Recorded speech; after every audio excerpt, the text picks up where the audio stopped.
When Samuel Cross saw the woman stepping down from the Kansas Pacific Railway that scorching afternoon, the world stopped turning.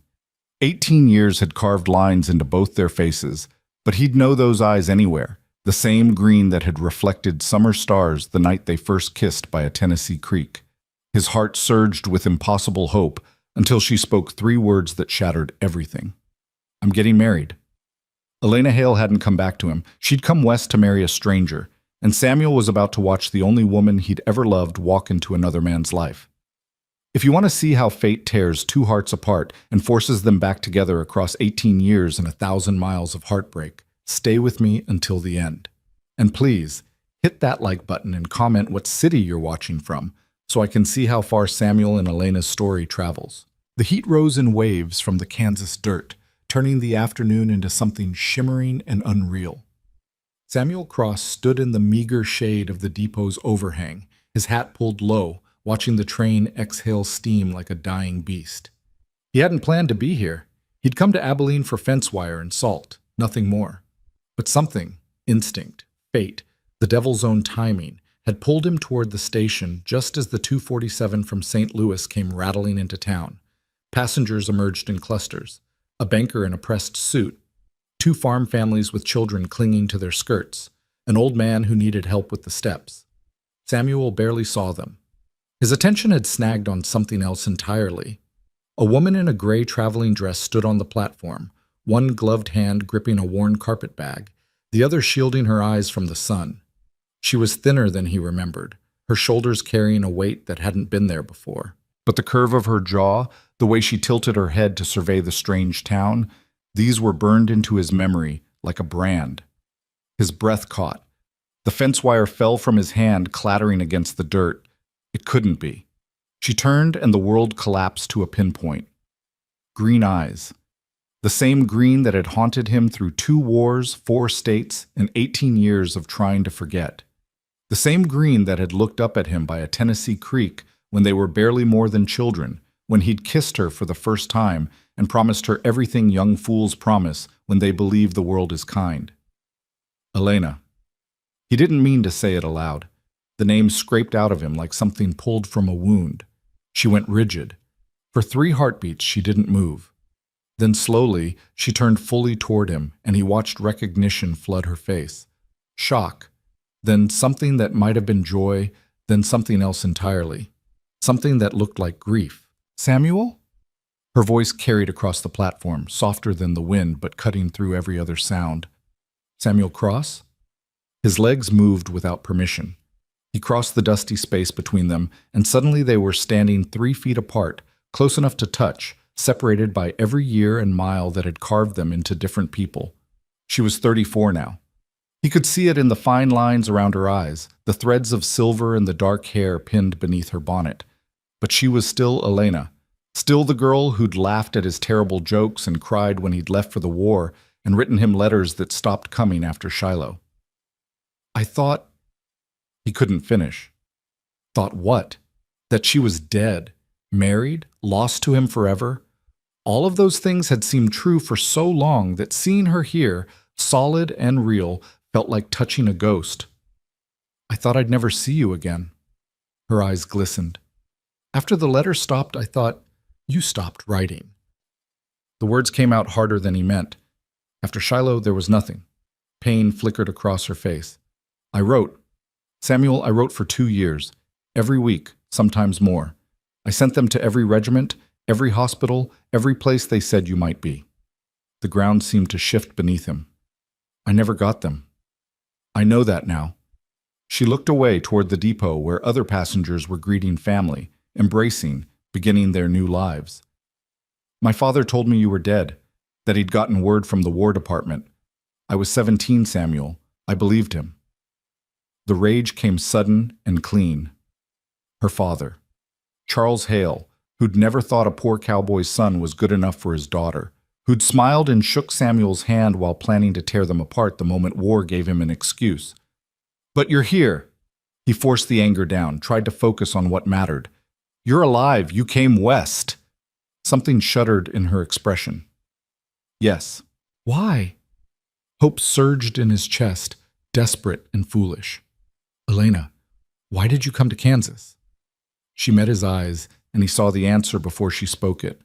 Saw it in the way her hand tightened on the carpet bag, in the resignation that settled over her like a veil. I'm getting married. 3 words. They hit him like bullets. He couldn't make the words make sense. To who? A rancher. A widower named Thomas Brennan. He has land north of here, near Solomon. We've been corresponding for 4 months. 4 months. His voice sounded strange in his own ears. You've known him 4 months and you're going to marry him? It's not about time. She looked tired suddenly, older than 34. It's about need. His need and mine. What need? Elena, what happened? Where's your family? The pain that crossed her face made him wish he could take the questions back. Cholera. 3 years ago. Mother, father, my brother James, all in the same week. Her voice stayed steady, but he could hear the iron will it took. They left debts, more debts than I knew existed. The house went to the bank. Everything went. I've been working in Memphis, in a boarding house, trying to survive. Jesus. The word escaped before he could stop it. Elena, I'm sorry. I'm so damned sorry. Don't be. The debts are what they are. But a woman alone, Samuel, there are limits to what's possible, limits to what's safe. She straightened her shoulders. Mr. Brennan needs a mother for his daughters. 2 girls, ages 6 and 8. Their mother died in childbirth 2 years ago. He needs help with the house, the children, the endless work of keeping a homestead alive. And I need a husband. The bitterness in his voice surprised them both. Security, she corrected him gently. A roof. A life that doesn't mean washing other people's sheets until my hands bleed. Is that so terrible? Not if you love him. She looked away. Love is a luxury I can't afford. The words hung between them like smoke. Around them, Abilene carried on. A freight wagon rattled past. Someone laughed in the saloon across the street. The normalcy of it felt obscene.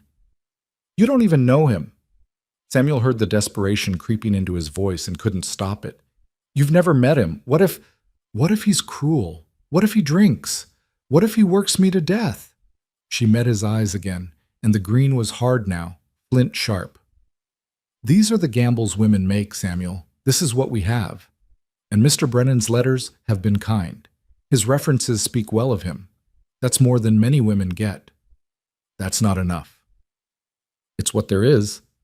She said it simply, factually, and somehow that made it worse. He wanted to argue, wanted to tell her she deserved more than what there is, wanted to fall to his knees right there in the dust and beg her to choose something different, choose him. But he'd lost that right 18 years ago when he'd ridden off to war believing they'd have forever to make things right. When? The question came out rough. The ceremony is Friday, 3 days from now. Mr. Brennan is coming to town to collect me. We'll marry at the church, and then, she gestured vaguely northward. Then I become Mrs. Thomas Brennan and begin whatever life that means. Friday, 3 days. Where are you staying until then? The hotel, the Drover's Rest. Mr. Brennan arranged it in his letters. Samuel nodded, not trusting himself to speak. His mind raced, trying to find something, anything that would change this. But what could he offer her? A small spread outside town, barely profitable. A cabin that needed work. The life of a man who still woke some nights reaching for a rifle that wasn't there, fighting battles that had ended 15 years ago. What was that compared to security? To a real home, established land, children who needed her. I should go. Elena's voice pulled him back. The hotel clerk will wonder, and I have things to prepare. Elena hopes? Please. She said it softly, but he heard the plea beneath it. Please don't make this harder. Seeing you here, it's... Her voice caught. I thought I'd buried this. I thought I'd made peace with how things were. Don't ask me to dig it up again. He wanted to. Wanted to rip open every scar and force her to feel what he felt. The wrongness of this, the waste. But she was right. What good would it do? She'd made her choice. Life had made it for her. I'm sorry, he said finally, for asking. For all of it. Something like tenderness softened her expression. She reached out, and for a moment he thought she might touch his face.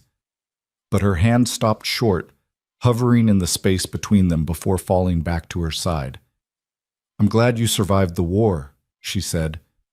"I'm glad you're here, in Kansas, making a life. That's something. It has to be something." Then she turned and walked toward the hotel, her carpetbag swinging at her side, her gray dress collecting dust from the street.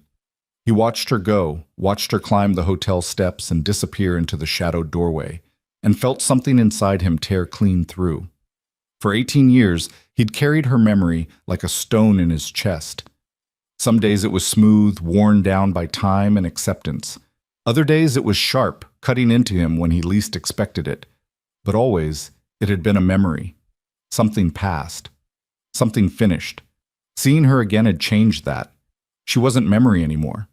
She was real, alive, walking into a marriage with a stranger while Samuel stood in the street like a fool, holding fence wire and watching his second chance evaporate in the Kansas heat.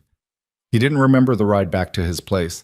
The horse knew the way, carrying him through the familiar miles while his mind stayed trapped in that moment on the platform. Her eyes. Her voice. The way she'd said please, like she was holding herself together with pure will. His cabin materialized out of the prairie like something he'd imagined. Small, sturdy, built with his own hands over 5 years of hard work. It wasn't much, but it was his. A place to sleep, to eat, to exist between the work of keeping cattle fed and fences mended and the endless demands of trying to make something from nothing. He unsaddled his horse mechanically, going through motions his body knew by heart. Fed and watered the animals. Stacked the fence wire in the barn. Went inside and stood in the middle of the single room, staring at walls that suddenly felt too close. The bottle was in the cupboard where it had been for 3 months, untouched. He'd bought it in a weak moment, then refused to open it, some stubborn part of him insisting he was better than his father had been, better than the men who drowned their ghosts in whiskey. Tonight, he didn't care about being better. The first drink burned, the second less so. By the third, he could almost breathe again. He sat at the rough table he'd built last winter and let himself remember. Let himself go back to that creek in Tennessee, to the summer he was 16 and Elena was 15, and the world was still something they believed they could shape. She'd been wearing a blue dress. He remembered that. Remembered the way it brought out the green in her eyes, the way the fabric had clung to her when she'd waded into the water on a dare. They'd known each other their whole lives. His father worked her father's land. But that summer had been different. That summer, he'd started seeing her as something more than the girl who climbed trees and laughed at his stories. "Kiss me," she'd said, just like that. Bold as anything, standing knee-deep in the creek with the sunset painting everything gold. He'd been too surprised to move. "What?" "You heard me, Samuel Cross. Kiss me or admit you're scared." He'd kissed her, clumsy and nervous, their noses bumping, her hands cold from the water and pressed against his chest. It had lasted maybe 10 seconds. It had changed everything. After that, they'd been inseparable. Stolen moments between his work and her lessons. Plans whispered in the dark. Promises made with all the certainty of young people who'd never known the world could break them. Then the war had come. Fort Sumter. Then the call for volunteers. Then his father telling him real men didn't hide while others fought. He'd enlisted in the Tennessee 6th Infantry, convinced he'd be back before harvest. Shiloh had taught him different, taught all of them different. The battle had been chaos. 2 days of smoke and screaming and mud mixed with blood. He'd taken a bayonet to the side, spent 3 months in a field hospital recovering, then been transferred to a different regiment when his own had been decimated. By the time he'd been able to send word home, everything had changed. No letters from Elena, no word from his family. Just silence and the grinding continuation of the war. After Appomattox, he'd gone back to Tennessee, found his father dead from drink, his mother living with her sister in Chattanooga. Found Elena's family gone. Moved to Memphis, someone said. He'd tried to find her, written letters to addresses that went unanswered, asked everyone who might know. Nothing. Eventually, he'd stopped trying, took what little money his mother could spare and went west, following the promise of land and work and something that felt like a fresh start. He drifted through Missouri, spent 2 years in Colorado, finally settled here in Kansas on 160 acres of prairie that tested everything he had. And he'd survived. Built something. Not much, but something. Just not enough to offer a woman who needed security more than she needed the ghost of a first love. Samuel poured another drink and stared at the wall. 3 days until she married Thomas Brennan. 3 days until she became someone else's wife, someone else's salvation. 3 days to figure out if he was going to let her go. The decision made itself somewhere around midnight. He couldn't say exactly when. One moment he was sitting with an empty bottle, the next he was saddling his horse in the dark, his hands moving with purpose. He would see her, just once more. Not to change her mind, he wasn't fool enough to think he could offer what she needed, but to say what he should have said at the depot, to give her something better than his shock and his pain, to say goodbye properly instead of watching her walk away. The ride to town took an hour under stars so bright they hurt. Abilene slept, most of its buildings dark, only the saloon still showing light and leaking piano music into the street. Samuel tied his horse behind the hotel and stood in the alley, staring up at the windows, trying to remember which room might be hers. Then he saw her. She stood at a second-floor window, silhouetted against lamplight, looking out at the empty street. She'd unpinned her hair, and it fell dark and loose around her shoulders. Even from this distance, even in shadow, he could see the set of her shoulders, the way she hugged herself against some cold that had nothing to do with temperature. He should leave, should get back on his horse and ride home, and let her have her last few days of peace before her life changed forever.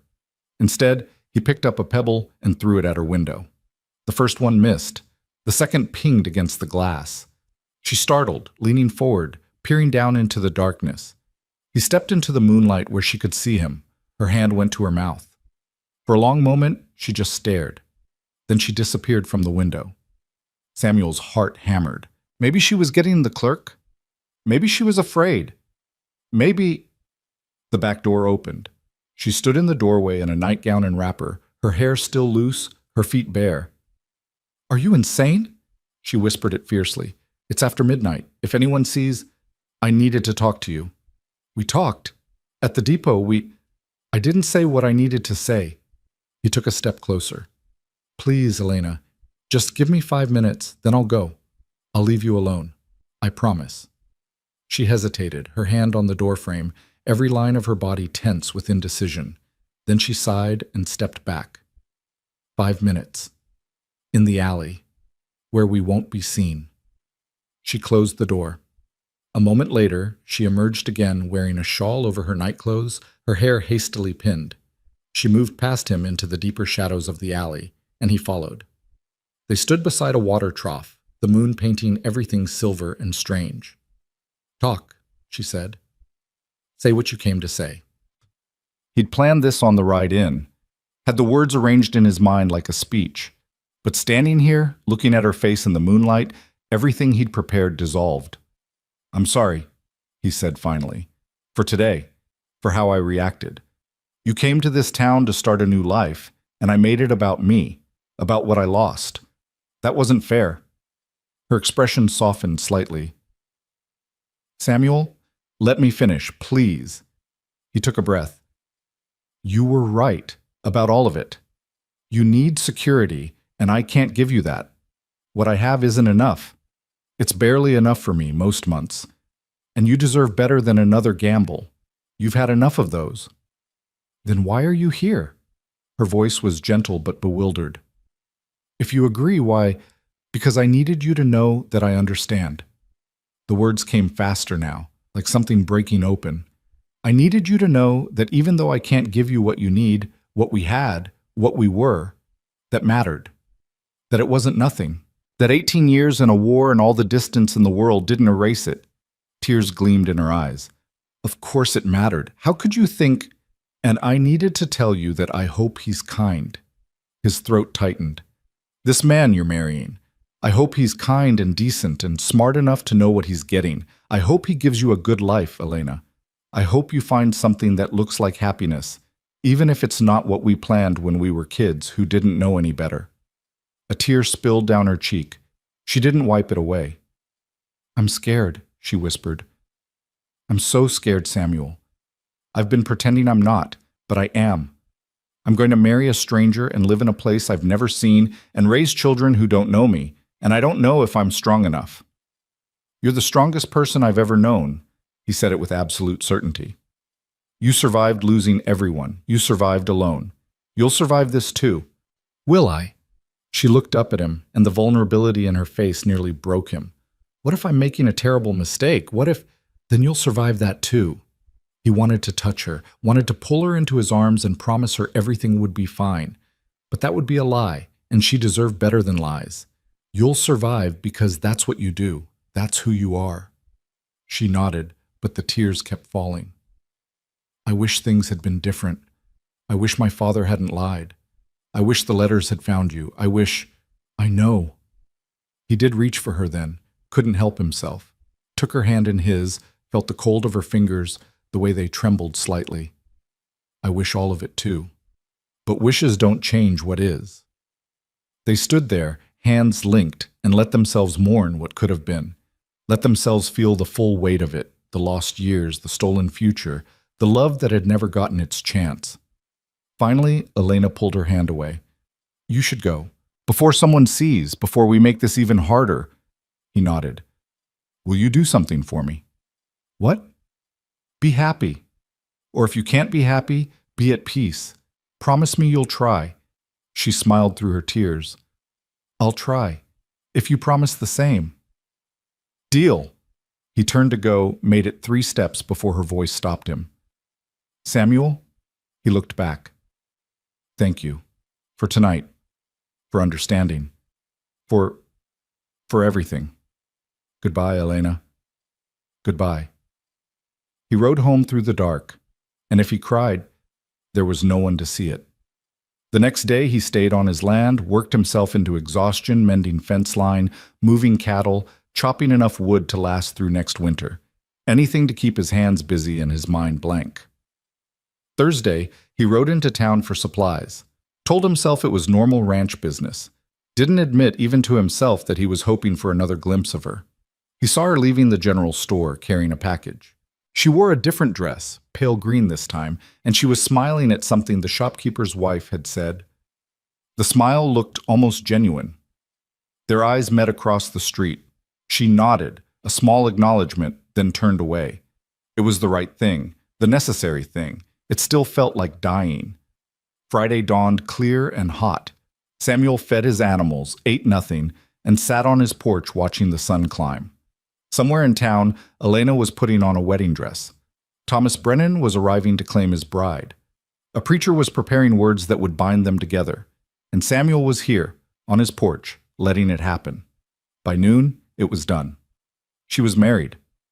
Mrs. Thomas Brennan heading north to Solomon to begin a life that had nothing to do with him. He told himself to be glad for her.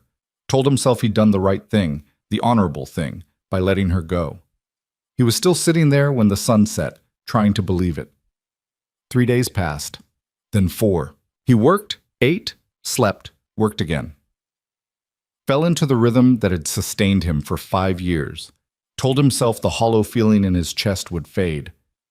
On the 6th day, a rider appeared on his property. Young kid, maybe 15, looking nervous. "You Samuel Cross?" "That's right. Got a message for you, from Mrs. Brennan. She said it was urgent." Samuel's heart stopped. "What message?" The boy handed over a folded piece of paper. "She said you'd know what to do." Then he was gone, riding back toward town before Samuel could ask questions. With shaking hands, Samuel unfolded the note. The handwriting was rushed, barely legible. "Samuel, I was wrong. About all of it. Please come. The cabin is 8 miles north of Solomon, near Eagle Creek. Please, I need you. E." He read it 3 times, trying to make sense of the words. She needed him. Had been married less than a week and was asking him to come. Something was wrong. Samuel was on his horse before he could think. Riding hard for Solomon, Elena's note clutched in his hand like a lifeline. The road north seemed endless. Every mile felt like 10. His mind raced with possibilities, each worse than the last. Was she hurt? Was Brennan cruel? Were the girls— He couldn't finish the thought. 8 miles north of Solomon, near Eagle Creek. He found the creek, followed it west until he saw smoke rising from a chimney. The cabin sat in a small clearing surrounded by scrub oak and prairie grass. Modest but well kept, with a barn and small corral. Exactly the kind of place a working rancher would have. Samuel slowed his horse, suddenly uncertain. What was he doing? Riding to another man's home because his wife had asked? This was insanity. Then he saw her. Elena stood in the doorway, her hand shading her eyes, watching him approach. She wore a simple work dress, her hair pinned back, and even from a distance he could see the tension in her body. He dismounted, walked toward her slowly, giving her time to change her mind, to send him away. She didn't move, just watched him come closer, her expression unreadable. "You came," she said when he was close enough to hear. "You asked. I wasn't sure you would. After everything, I thought, what's wrong, Elena? Your note said urgent. Are you hurt? Are the girls—" "We're fine. Physically, we're fine." She glanced back into the cabin, then stepped outside fully, pulling the door closed behind her. "Thomas is in town. Won't be back until evening. The girls are with a neighbor. I made sure we'd be alone."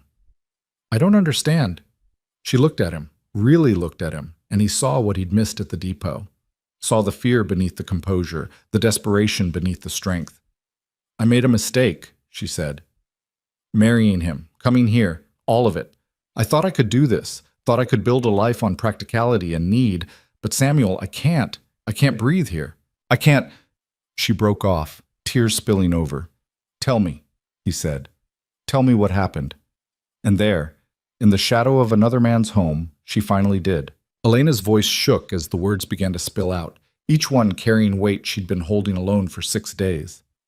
"The first night he barely spoke to me, just showed me where things were, the kitchen, the girls' room, the bed we were supposed to share."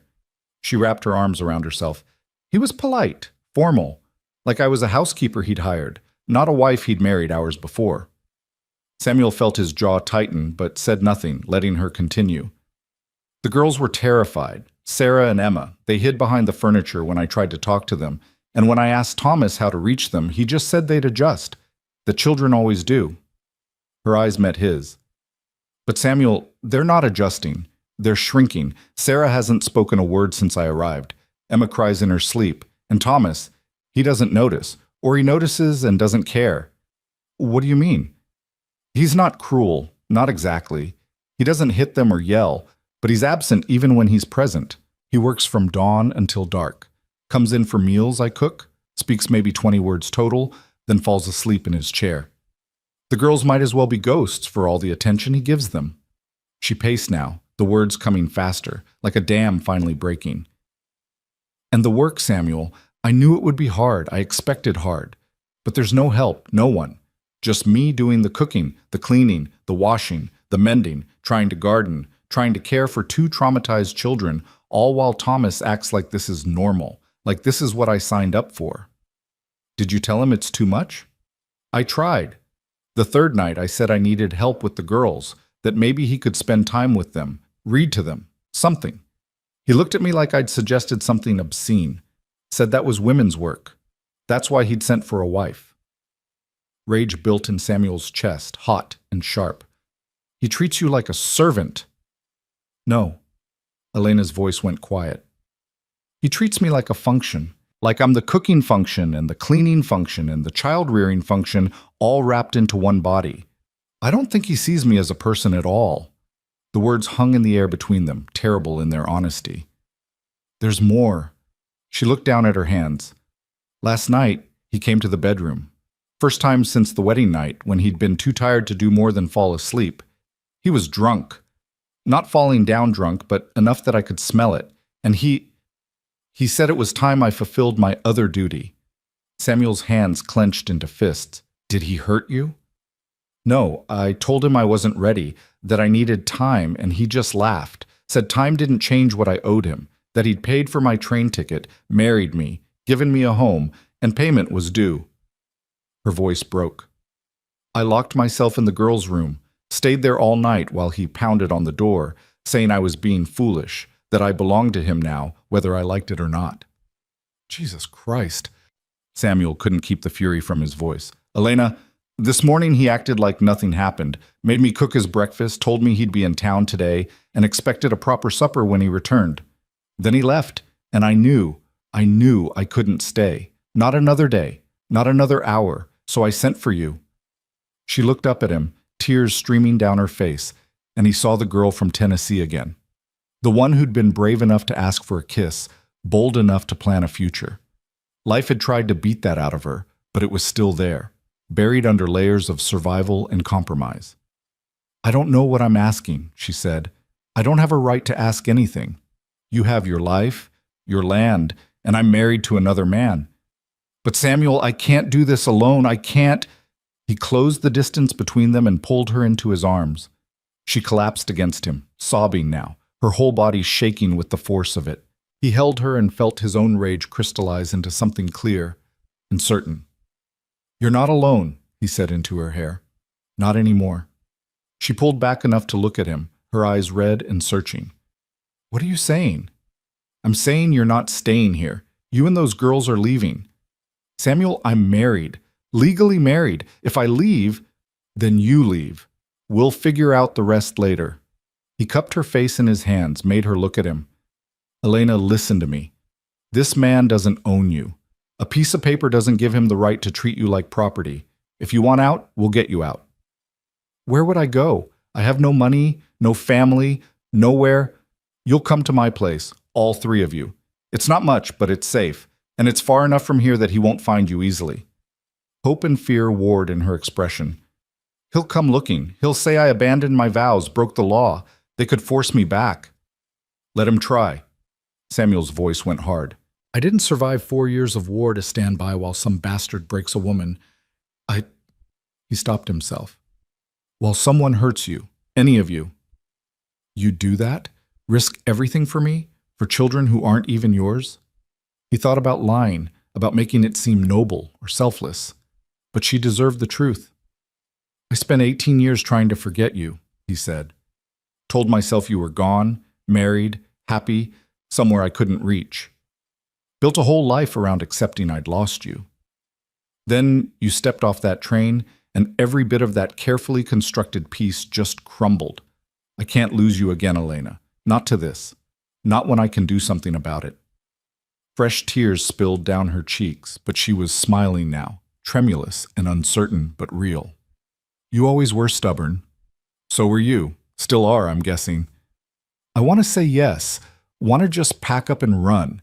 But the girls, I barely know them, Samuel. What if they won't come? What if they're too scared? Then we convince them. He glanced toward the cabin. Are they really with a neighbor? She shook her head. They're inside. I lied in case Thomas came back early. I couldn't risk. She took a shaky breath. Let me bring them out. Let you meet them.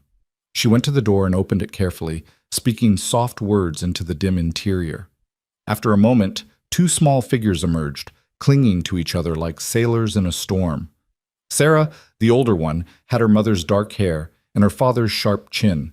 She stared at Samuel with eyes too old for 8 years, wary and measuring. Emma was smaller, blonde where her sister was dark, with a gap-toothed smile she wasn't currently using. Both wore dresses that had been mended multiple times, and both looked like they expected the world to hit them. Samuel's heart cracked clean open. He crouched down, making himself less threatening, and waited for them to decide if he was safe. Girls, Elena said gently, this is Mr. Cross. He's an old friend of mine. He's here to help. Help with what? Sarah's voice was barely a whisper, but at least she'd spoken. Help get you somewhere better, Samuel said. Somewhere you won't have to be scared all the time. Papa says we're fine here. But Sarah's eyes told a different story. Your papa's wrong. He said it plainly, no sugarcoating. Children knew when adults were lying to them. This isn't fine, and you know it isn't. I can see it in how you're standing, how you're looking at me like I might hurt you. That's not how children should live. Emma made a small sound and buried her face in her sister's shoulder. Where would we go? Sarah asked. If not here. My place. It's about 20 miles south. Small cabin, some land, a few horses. It's quiet. Safe. And I promise, I swear on anything you want, that nobody will hurt you there. You don't know us. Sarah's voice carried the kind of bitterness that came from broken promises. Why would you care what happens to us? Samuel glanced at Elena, saw her barely holding back tears, then looked back at the girls. Because I know what it's like to be scared in your own home, he said quietly. My father drank. When he did, he got mean. I spent a lot of years trying to stay invisible, trying not to set him off. So yeah, I don't know you, but I know that feeling, and I know nobody should live with it. Something shifted in Sarah's expression. Not trust, not yet, but maybe the possibility of it. Would we have to call you Papa? She asked. You can call me Samuel, or Mr. Cross if you're feeling formal, or Hey You if that's easier. Whatever makes you comfortable. And Miss Elena? Elena knelt beside them. Whatever you want, sweetheart. I'm not trying to replace your mother.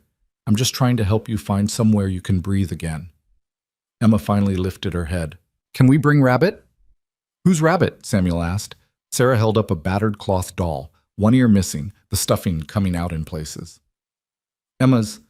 She's had her since she was a baby. Mama made her. Then Rabbit comes too, absolutely. The little girl's face lit up for just a second before fear clouded it again.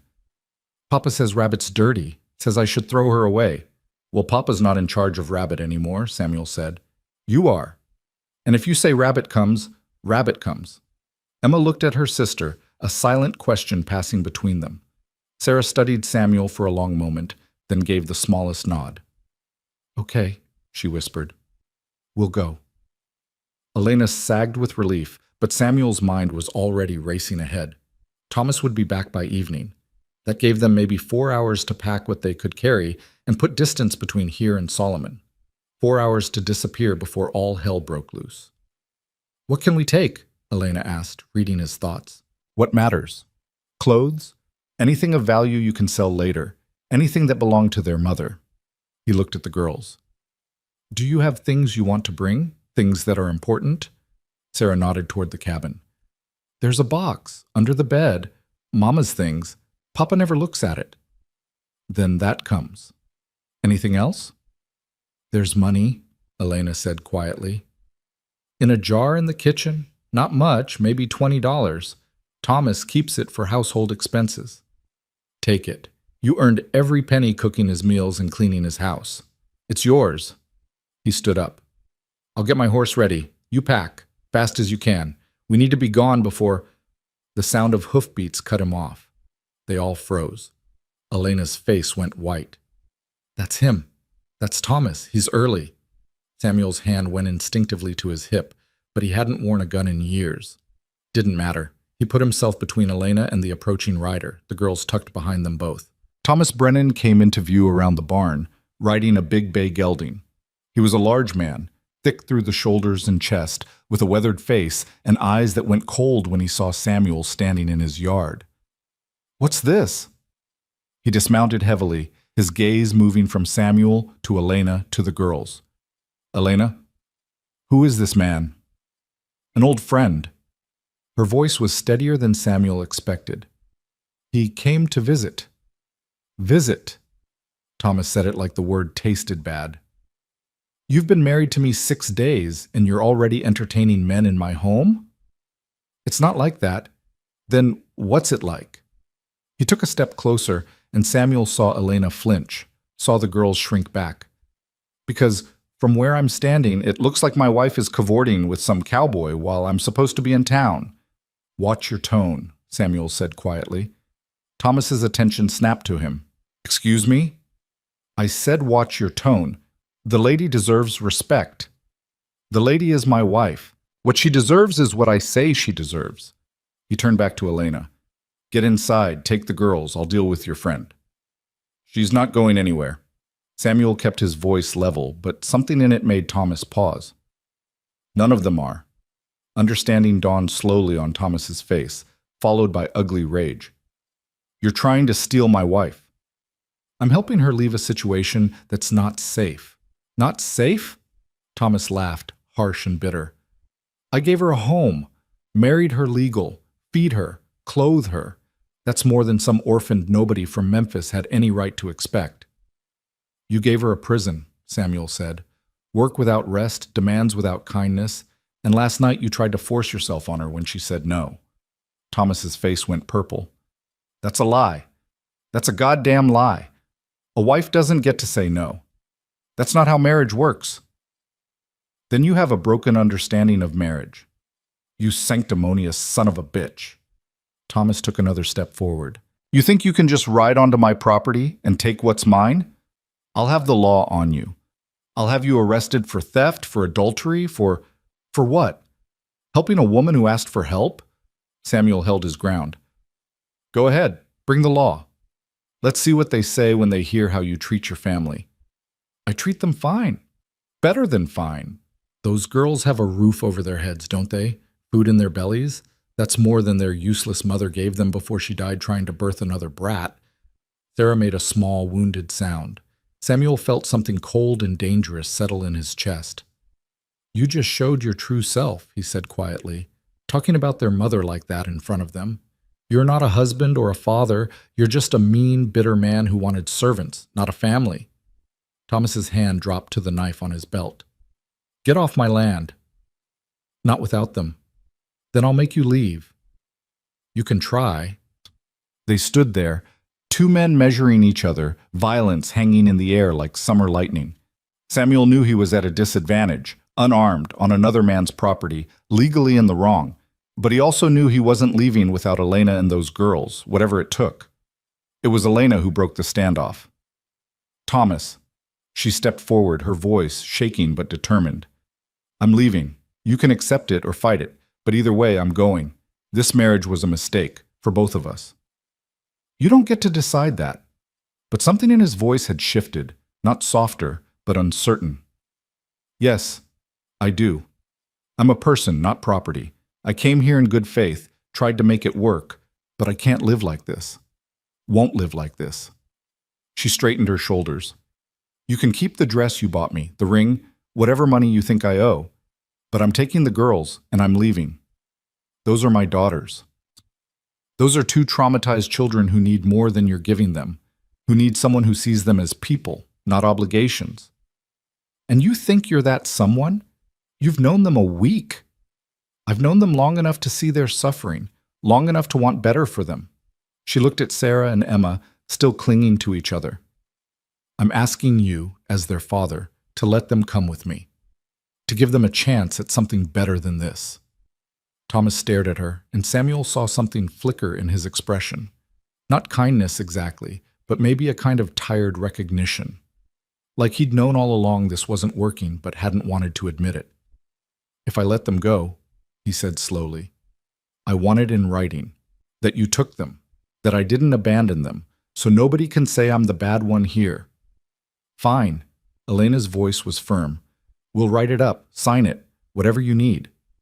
And you, he turned to Samuel, you take responsibility for all three of them. Anything happens, anything goes wrong, it's on you, not me. Agreed. Thomas nodded slowly, then walked past them into the cabin. He came out a minute later with paper and a pencil, wrote something in rough block letters, then handed it to Elena. She read it quickly. This says I seduced you under false pretenses and stole your children. That's my terms. Sign it or stay.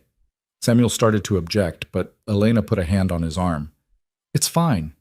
Let him have his version. It doesn't matter. She signed her name at the bottom, and Thomas folded the paper and tucked it in his pocket. Then he looked at his daughters, really looked at them, for what might have been the first time since their mother died. You be good, he said gruffly. Listen to Miss Elena. Don't cause trouble. Sarah nodded solemnly. Emma just stared. That's it? Elena's voice was incredulous. That's all you have to say to them? Thomas's jaw worked. What do you want from me? I'm letting them go, aren't I? That's more than most men would do. Most men would fight for their children, would want them, would... She stopped herself, shaking her head. Never mind. It doesn't matter. Girls, go get your mother's box. Quickly now. They ran into the cabin, and Samuel could hear them scrambling under the bed. Elena went to follow, but Thomas caught her arm. You'll regret this, he said quietly. Mark my words. You'll end up worse off than you were in Memphis, and you'll wish you'd stayed. She pulled her arm free. Maybe. but at least it'll be my choice to regret, not yours. She went inside and Samuel heard her moving quickly, gathering things. He stayed in the yard with Thomas, neither of them speaking, the tension thick enough to choke on. 5 minutes later, Elena emerged with a bundle of clothes and a small satchel. The girls followed, Sarah carrying a wooden box, Emma clutching Rabbit tighter than ever. "That's everything," Elena said. "We're ready." Samuel untied his horse. "It's 20 miles. Can the girls ride?" "Not well. We'll have to go slow." "Then I'll walk.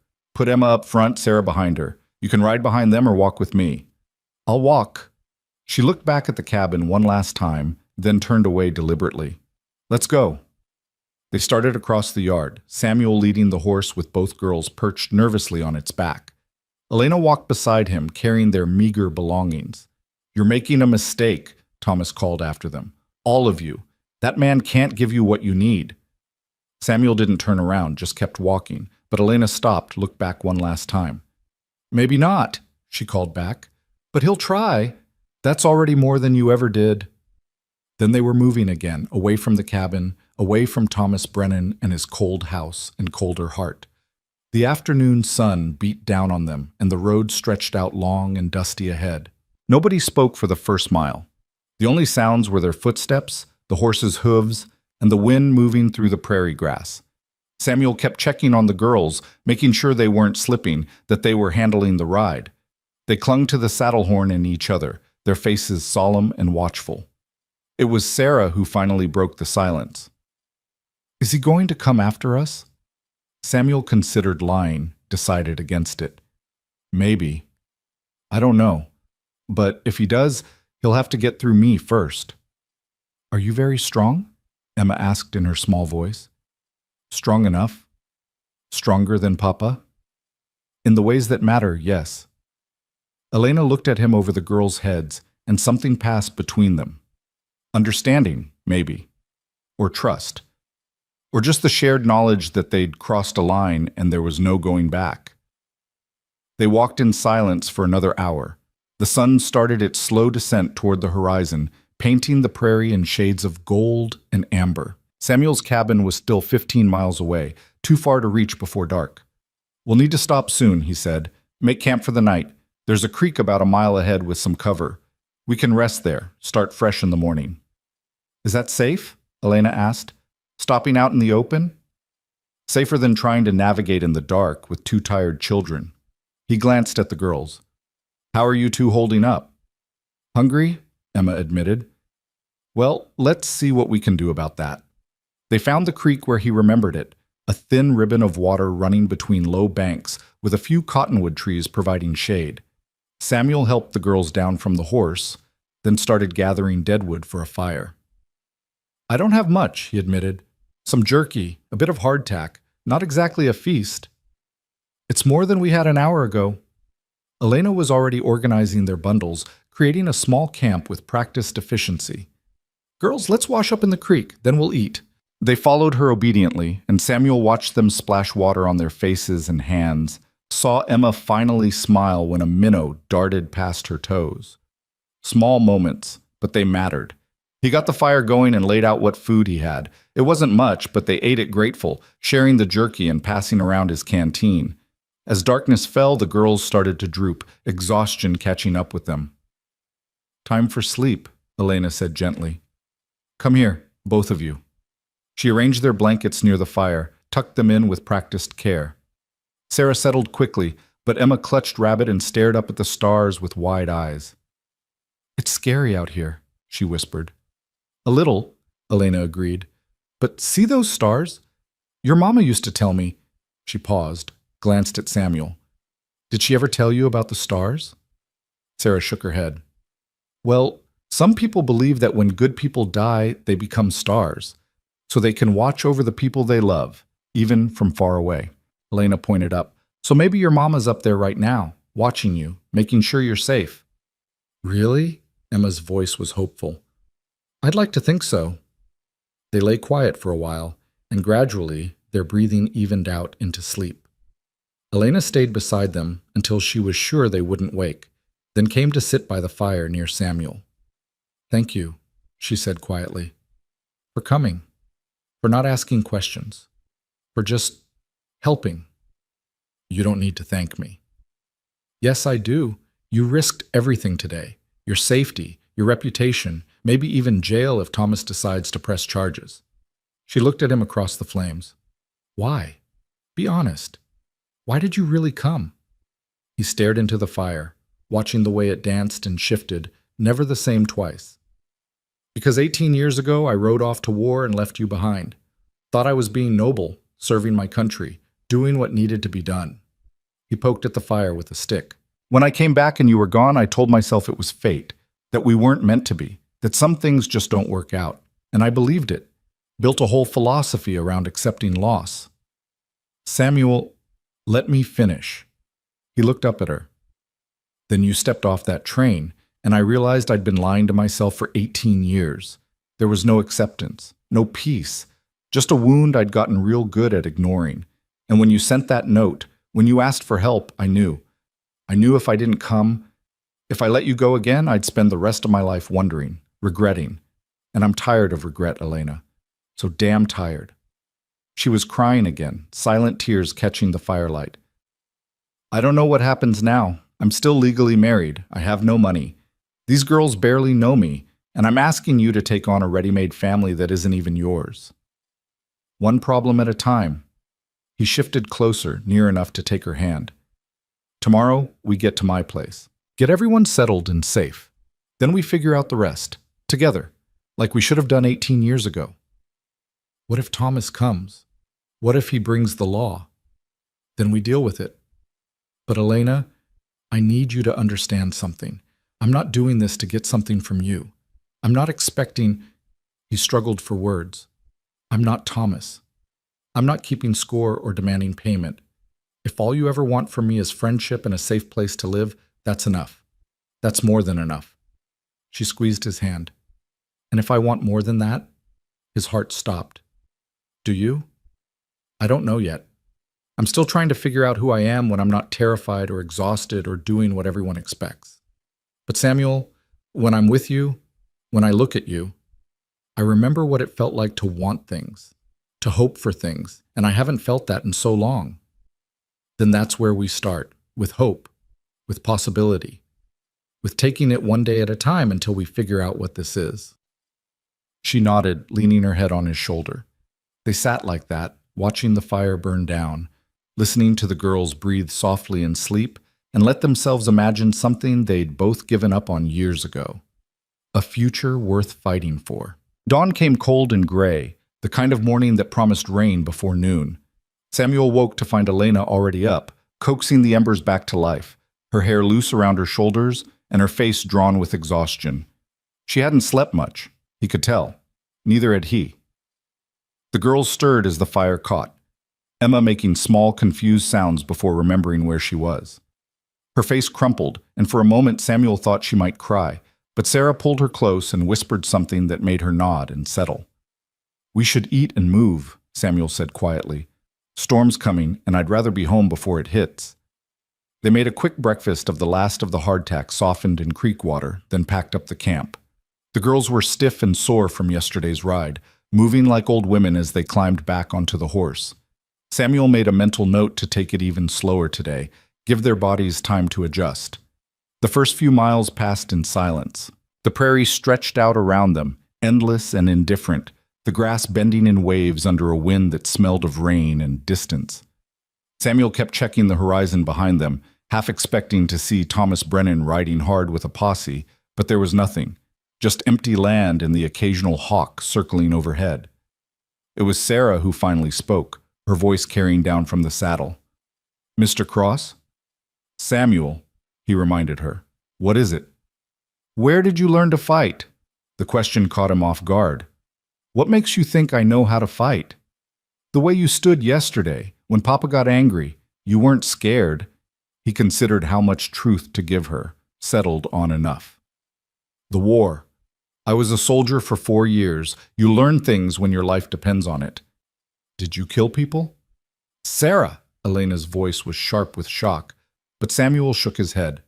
It's all right. She deserves an honest answer. He looked up at the girl, saw her watching him with those 2 old eyes. Yes, I did, and it's something I'll carry the rest of my life. War's not glorious or noble like the stories make it sound. It's ugly, and it breaks things inside you that don't always heal right. Do you have nightmares? Sometimes. Less now than I used to. Sarah nodded slowly, processing this. Mama had nightmares. After Emma was born and she got sick, she'd wake up screaming sometimes, and Papa would just leave the room like it was too much trouble to comfort her. The casual way she said it, like it was just a fact of life, made Samuel's chest ache. That must have been hard. For all of you. We managed. We always managed. But her voice wavered slightly. Until we didn't anymore. Elena reached up and squeezed the girl's ankle, a small gesture of comfort. Sarah didn't pull away. They walked on, and gradually the girls began to relax into the rhythm of the journey. Emma started asking questions about everything they passed. What kind of bird was that? Why was the grass so tall here? Did Samuel's horse have a name? He answered each one patiently, and slowly, almost imperceptibly, the tension started to drain from their small shoulders. By mid-morning, the first drops of rain began to fall. Samuel picked up the pace, and within an hour they crested a low rise and his cabin came into view. It sat in a shallow valley protected on three sides by gentle slopes, with a creek running along the eastern edge. The barn needed paint, and the corral fence had a few broken rails, but it was sound and solid and his. That's home, he said, and felt something strange saying the word with other people present. He'd lived alone for so long that home had just meant shelter, a place to sleep between work. Now, looking at it through their eyes, he saw how small it was, how rough. It's pretty, Emma said shyly. I like the trees. There were 3 cottonwoods near the creek, their leaves already showing yellow at the edges. Samuel had always meant to plant more, never gotten around to it. Now he was glad for the ones that were there, offering something green and growing to balance the starkness of the cabin. The rain picked up as they crossed the final stretch of prairie. By the time they reached the barn, it was coming down steady and cold. Samuel got the girls inside first, then helped Elena with their bundles while the horse shook itself dry in the stall. Go on to the cabin, he told Elena. Get them warm. I'll finish up here. She hesitated, like she wanted to say something, then nodded and shepherded the girls across the muddy yard. Samuel took his time with the horse, giving them space to adjust to the new surroundings without him hovering. When he finally made it inside, shaking rain from his hat, he found Elena standing in the middle of the single room, slowly turning in a circle. The girls sat on his bed, the only bed, clutching their mother's box and watching everything with wide eyes. It's small, Elena said softly. Yeah. He hadn't realized how small until now, seeing it with 4 people instead of 1. There's a loft. I can sleep up there, give you and the girls the bed. Samuel, we can't. You can and you will, at least until we figure something else out. He moved to the stove, started building a fire. There's a trunk in the corner with some blankets. Not fancy, but they're clean, and I've got beans and bacon if you're hungry. We're always hungry, Emma said matter-of-factly. That settled it. Samuel set about making a proper meal while Elena explored the small space, taking inventory of what they had to work with. There wasn't much. A table and 2 chairs he'd built himself, the trunk, a shelf with some basic supplies, hooks on the wall for clothes and tools. Everything a single man needed, and nothing more. We'll need more chairs, Elena said, thinking out loud, and probably another bed eventually, some way to divide the space so the girls have privacy. I can build what we need. Got lumber in the barn, and I'm handy enough with a hammer. She looked at him, and he saw her doing calculations in her head, figuring out how to make this work, how to turn his bachelor cabin into a home for 4 people who barely knew each other. One step at a time, he reminded her gently. Today we just rest and stay dry. Tomorrow, we can worry about the rest. The beans took an hour to cook properly. Samuel made cornbread to go with them, working from memory of how his mother used to do it. It came out a little dry, but the girls ate like they hadn't seen food in days, and Elena closed her eyes after the first bite like it was the finest meal she'd ever tasted. When's the last time you ate something hot? Samuel asked. I don't remember. She laughed, but there was no humor in it, Thomas didn't see the point in wasting firewood for cooking when cold food worked just as well. Jesus. Samuel pushed more cornbread toward the girls. Eat as much as you want. There's always more. They did, and watching them gradually relax, seeing color come back into their cheeks, Samuel felt something fierce and protective take root in his chest. These weren't his children. He had no claim on them, no real right to feel this way. But looking at Sarah carefully rationing Emma's portions to make sure her sister got enough, seeing the way they both instinctively flinched when he moved too quickly, he knew he'd fight anyone who tried to hurt them again. After they'd eaten, Elena heated water for washing. Samuel retreated to the barn to give them privacy, spent an hour doing unnecessary repairs while rain drummed on the roof. When he came back, the girls were clean and dressed in nightgowns that had been carefully mended, their hair braided back. They looked younger somehow, less like small soldiers and more like actual children. Elena had organized their few belongings in the trunk, hung some clothes on hooks, generally made the space feel less like a place where a man slept between work shifts. She'd found his spare blankets and made up a pallet for herself on the floor near the stove, insisting the girls needed the bed more than she did. "You're not sleeping on the floor," Samuel said. "Then where? We've had this argument already. The bed's big enough for 3 if you crowd. You and the girls take it. I'll take the loft." "Samuel?" "Elena." He used the same tone she'd used, firm but gentle. "I'm not arguing about this. You've been through hell, so have they. Take the damn bed." She opened her mouth to argue again, then seemed to think better of it. "Fine, but tomorrow we figure out something better." "Tomorrow," he agreed. The girls were asleep before full dark, exhausted by travel and emotion, and the simple fact of finally feeling safe enough to rest. Elena tucked them in with a tenderness that made Samuel's throat tight, then came to sit at the table where he was pretending to read a months-old newspaper. "They're good kids," she said quietly. "Scared and hurt, but good underneath it all." "They are. Credit to their mother, I'd guess. Sarah doesn't talk about her much. I think it hurts too much. Time helps. Not as much as people claim, but some." They sat in comfortable silence for a while, listening to the rain and the soft breathing from the bed. The storm had settled in for the night, and the cabin felt like a small, warm island in an ocean of darkness. "What happens now?" Elena asked finally. "Really? Not the hopeful version, the real one." Samuel set down the newspaper he hadn't been reading. "Really? Thomas could come after you, could bring the law, claim you kidnapped his children or broke your marriage vows. Kansas law is muddy on women's rights, and a lot of judges still think a wife's place is wherever her husband says it is." "That's what I thought." She didn't look surprised, just tired. "So I trade one cage for another, just waiting for him to show up." "Not necessarily. We could leave Kansas, head to Colorado or Wyoming, somewhere he won't think to look. Start over completely." "With what money? What prospects?" She gestured around the cabin. "Samuel, you have a life here. Land, animals, a reputation. I can't ask you to abandon that." "You're not asking. I'm offering." "Why?" The question came out raw. "Why would you do that? We had one summer together 18 years ago. That's not enough to build this kind of loyalty on." He thought about deflecting, about making it seem simpler than it was.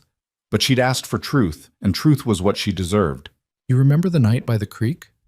When you dared me to kiss you?" A small smile touched her lips. "I remember you were terrified. I was, but not of kissing you. I was terrified because I knew, even then, even at 16, that you were going to matter. That whatever we had wasn't just some summer romance I'd forget when fall came." He met her eyes across the table. "And I was right. 4 years of war didn't erase you. 15 years of trying to move on didn't work. You mattered then, and you matter now. That doesn't just disappear because time passed." "Samuel, I'm not asking for anything," he said quickly. "Not asking you to love me back or feel the same way or anything else. But I need you to understand, you're not a burden. Not to me. Having you here, the girls, all of it, it's not something I'm enduring. It's something I want." She was crying again, silent tears tracking down her cheeks. "I don't know if I can be what you need. I'm broken in ways that might not fix." "Then you're broken. So am I. We'll figure it out together. She reached across the table and took his hand, held it like a lifeline. They sat like that while the rain continued and the fire burned low, not saying anything more because the important things had already been said. Eventually, Elena went to bed, carefully sliding in beside the girls without waking them. Samuel climbed the ladder to the loft, lay down on the narrow mattress he'd dragged up there years ago, and stared at the ceiling. He could hear them breathing below him. 3 lives he'd taken responsibility for on instinct and emotion, without fully thinking through the complications. What if Thomas did come? What if the law sided with him? What if Samuel's small savings ran out and he couldn't feed them all? What if? But beneath the worry was something else, something that felt almost like peace. His cabin wasn't empty anymore, wasn't just a place to sleep between work. It was home in a way it had never been before, filled with people who needed it to be. That was worth fighting for. He woke to the smell of coffee and frying bacon. Sunlight streamed through the windows, and for a moment he was disoriented, couldn't remember why his cabin smelled like breakfast instead of the usual nothing. Then he remembered, and everything clicked into place. He climbed down to find Elena at the stove, the girls sitting at the table with their hair still sleep mussed, and the whole scene so domestic it made his chest ache. "Morning," Elena said without turning around. "There's coffee if you want it." "You didn't have to cook." "I wanted to. Besides, if I'm staying here, I should earn my keep." "That's not—" He stopped himself. They could argue about obligations later. "Thank you. It smells good." Breakfast was bacon and eggs and more cornbread, better than yesterday's batch. The girls ate steadily, and Samuel noticed they didn't flinch as much when he moved. Small progress, but progress. After they'd eaten and cleaned up, Samuel sat down with Elena to make a plan. "First thing we need is more supplies," he said. "Clothes for the girls that fit properly, fabric for Elena to make more, food that'll stretch. My stores are good for 1, but not 4. "I can help with money." She pulled out the jar she'd taken from Thomas's cabin. "It's not much, but it's something." "Keep it. We might need it later if things get complicated." He pulled out his own small savings from a hidden spot in the wall. "This should cover what we need for now, but I'll have to sell a steer or 2 soon to keep us going." "I can work," Elena said. "Take in washing or sewing, something to bring in money."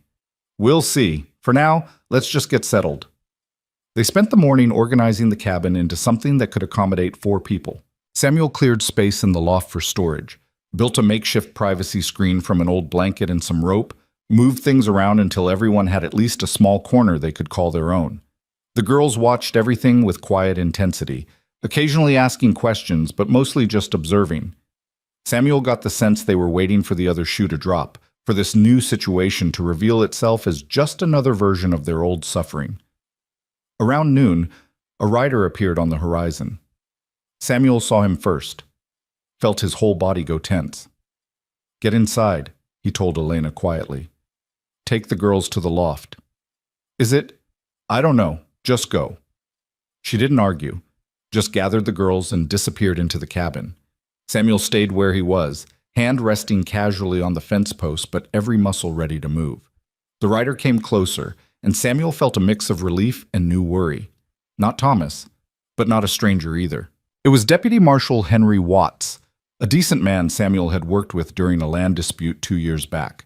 He rode up slowly, hands visible, face carefully neutral. "Samuel," he said by way of greeting. "Henry, what brings you out here?" "You know what brings me." Henry dismounted, tied his horse to the fence. "Thomas Brennan came to town yesterday evening. Said his wife ran off with another man, took his daughters with her. Said the man in question was you." Samuel's jaw tightened. "That what he said?" "That's what he said.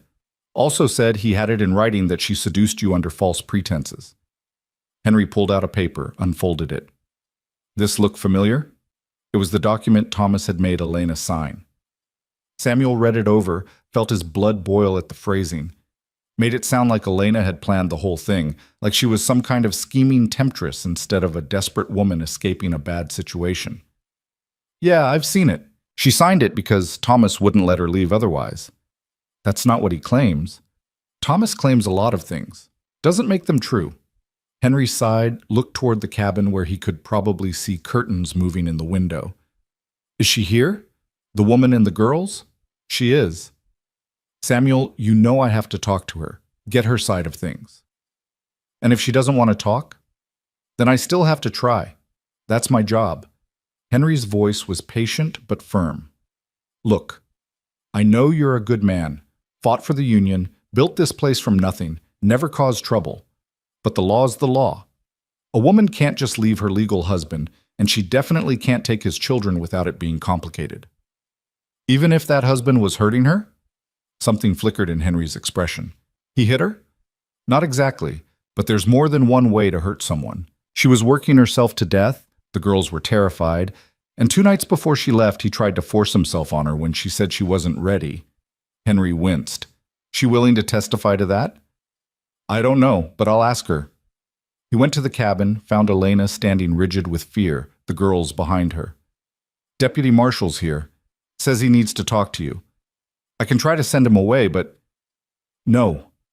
Her voice was quiet but steady. I'll talk to him. Better to face it now than wait. She straightened her dress, smoothed her hair, then walked out like she was heading to her own execution. Samuel followed close behind. Henry took off his hat when he saw her, a small gesture of respect. Ma'am, I'm Deputy Marshal Henry Watts. I need to ask you some questions about your marriage to Thomas Brennan. Ask them.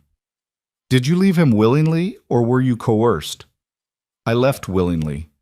Samuel didn't coerce me. I sent him a note asking for help, and he came.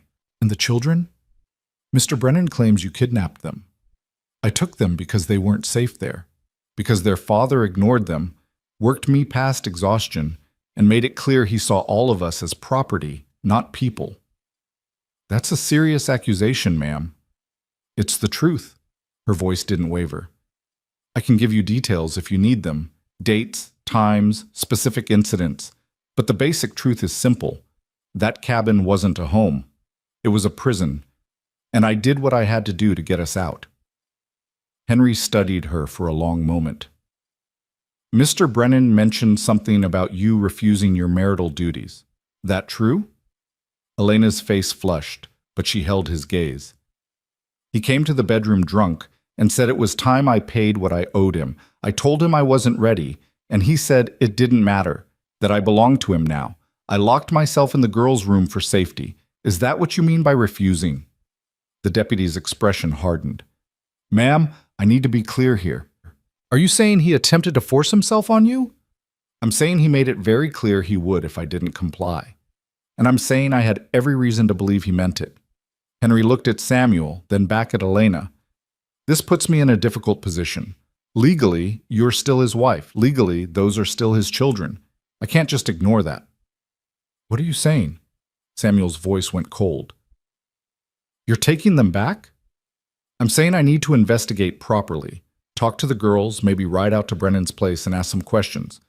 But in the meantime, he looked at Elena.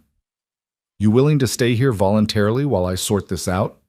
Or do I need to take you into protective custody? I'll stay. Elena's chin came up. I'm not running. I'm not hiding. I did what I had to do, and I'll face whatever consequences come. Fair enough. Henry tucked his hat back on. I'll be back in a few days with a decision. In the meantime, Samuel, you're responsible for her. Anything happens, anyone gets hurt, it's on you. Understood. The deputy mounted his horse, then paused. For what it's worth, I believe you. Both of you. But belief doesn't always line up with the law. Just be prepared for this to get messy. Then he was gone, riding back toward town, leaving them standing in the yard with the weight of official scrutiny settling over everything. Elena sagged against the fence. He's going to make me go back. You don't know that. I know how the law works. Women have no rights. We're property of our fathers until we become property of our husbands. A deputy marshal isn't going to side with me over a legal husband. Henry's fair. He'll do right by you. Fair doesn't mean just. But she straightened again, visibly gathering strength. All right, if we only have a few days, we need to make them count. I want the girls to feel safe here. Want them to know what a real home feels like before whatever happens next. They spent the afternoon doing exactly that. Samuel showed the girls how to feed the chickens, let them collect eggs, and squeal with delight when one of the hens pecked at Emma's hand without real malice. Elena organized the cabin further, found ways to make it cozy despite its roughness. They cooked dinner together, all four of them crowded around the small stove, and it felt almost normal. That night, after the girls were asleep, Samuel and Elena sat outside on the porch he'd built last summer. The stars were out in force, competing with the quarter moon for brightness. "Thank you," Elena said quietly, "for standing with me today, for not running when things got legal and complicated." "Where would I run to? This is my home. You're here. That makes it worth fighting for." She leaned her head on his shoulder, a gesture that felt both familiar and new. "What if they make me go back?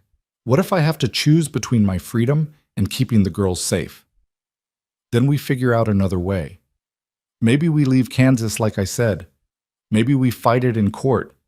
Maybe, I don't know, Elena, but I do know giving up isn't an option. I'm tired of fighting. I know, but you're good at it. You've been fighting your whole life, to survive, to keep going, to make something from nothing. This is just one more battle." She turned to look at him, her face ghostly in the moonlight. "And after? If we win, if we survive this, what then? Then we build something real, something that lasts. The four of us, together, making a life that's actually worth living." "You make it sound simple." "It's not. It'll be hard and messy and probably break our hearts a few more times before we're through. But Elena, simple isn't what matters. What matters is choosing to try. Choosing each other. Choosing hope, even when the smart money's on despair." She kissed him then, soft and brief and full of promise. "I choose you," she whispered against his lips. "Whatever comes, however this ends, I choose you." And in that moment, with stars wheeling overhead and danger circling just beyond the firelight, Samuel knew they'd find a way. Not because it would be easy, not because the law was on their side, but because some things were worth fighting for, and this fragile, complicated, beautiful thing they were building was one of them. The next 3 days passed in a strange suspension between hope and dread. They fell into routines that felt both temporary and permanent, building a life while knowing it might be ripped away at any moment. Samuel taught the girls how to groom the horse, how to recognize the signs of weather changing, how to be still enough that the rabbits would come close. Elena cooked meals that stretched his supplies in ways he'd never imagined, turned his rough bachelor existence into something that felt like actual living. At night, after the girls slept, they talked. About Tennessee and the war, about the years between, about dreams they'd buried and ones that might still be possible. They didn't kiss again, both of them aware that building something real meant taking time, meant earning trust instead of demanding it. But they held hands across the table, and sometimes Elena would rest her head on his shoulder while they watched the sunset, and those small intimacies felt more significant than anything Samuel had experienced in years. Sarah started to thaw. Not dramatically, not all at once, but in small increments that added up. She smiled when Samuel made a joke about the chickens staging a rebellion. She asked him to teach her how to whittle, sat beside him on the porch for an hour working a piece of soft pine into something that might eventually resemble a bird. She stopped flinching quite so much when he moved suddenly. Emma was easier in some ways, harder in others. She attached herself to Elena with fierce devotion, following her everywhere, helping with every task. But she barely slept, and when she did, she woke crying for her mother. Samuel would hear Elena's soft voice in the night, singing lullabies that seemed to come from somewhere deep and old, and slowly Emma would quiet. On the third morning, Samuel woke to find Sarah already up, sitting on the porch steps and staring toward the road. "Expecting someone?" he asked, settling beside her with his coffee. "The marshal." He said a few days. It's been 3. Could be 4, could be 5. Henry's thorough. What happens if he says we have to go back? Her voice was small, younger than her 8 years. Samuel chose his words carefully. Then we fight it. Go to a judge, make our case, show them why staying here is better. And if the judge says no, then we figure out something else. Sarah, I need you to understand something. I'm not going to let you go back to a place where you're scared, where you're not safe. I'll do whatever it takes to prevent that. Even if it's against the law? He looked at her, this child who'd learned too early that the world didn't always protect the vulnerable, and decided she deserved complete honesty. Even then, some laws are wrong. Some laws hurt people instead of helping them. And when that happens, good people have an obligation to stand against them. She nodded slowly, processing this. My mother used to say that laws made by men don't always reflect what's right, that sometimes you have to follow your conscience instead. Your mother was a wise woman. She was lonely. Papa didn't talk to her much, even before she got sick. She'd tell us stories at night about a different life she'd imagined, a life where she mattered as more than just someone to cook and clean and bear children. Sarah's eyes were dry, but her voice trembled. I think she gave up. I think that's why she didn't fight harder to stay alive when Emma was born. She just didn't have any fight left. The casual devastation in those words nearly broke Samuel's heart. That's a heavy burden to carry, he said quietly, thinking your mother chose to leave you. I don't blame her. I understand. When you're tired enough, when nothing you do makes anything better, sometimes stopping seems like the only choice left. Sarah, listen to me. You're 8 years old. You shouldn't have to understand that. You shouldn't have to carry that kind of weight. But I do. She looked at him directly. And so does Emma. And so does Miss Elena. We're all carrying things that are too heavy. The question is whether we're strong enough to keep carrying them, or whether we're going to break.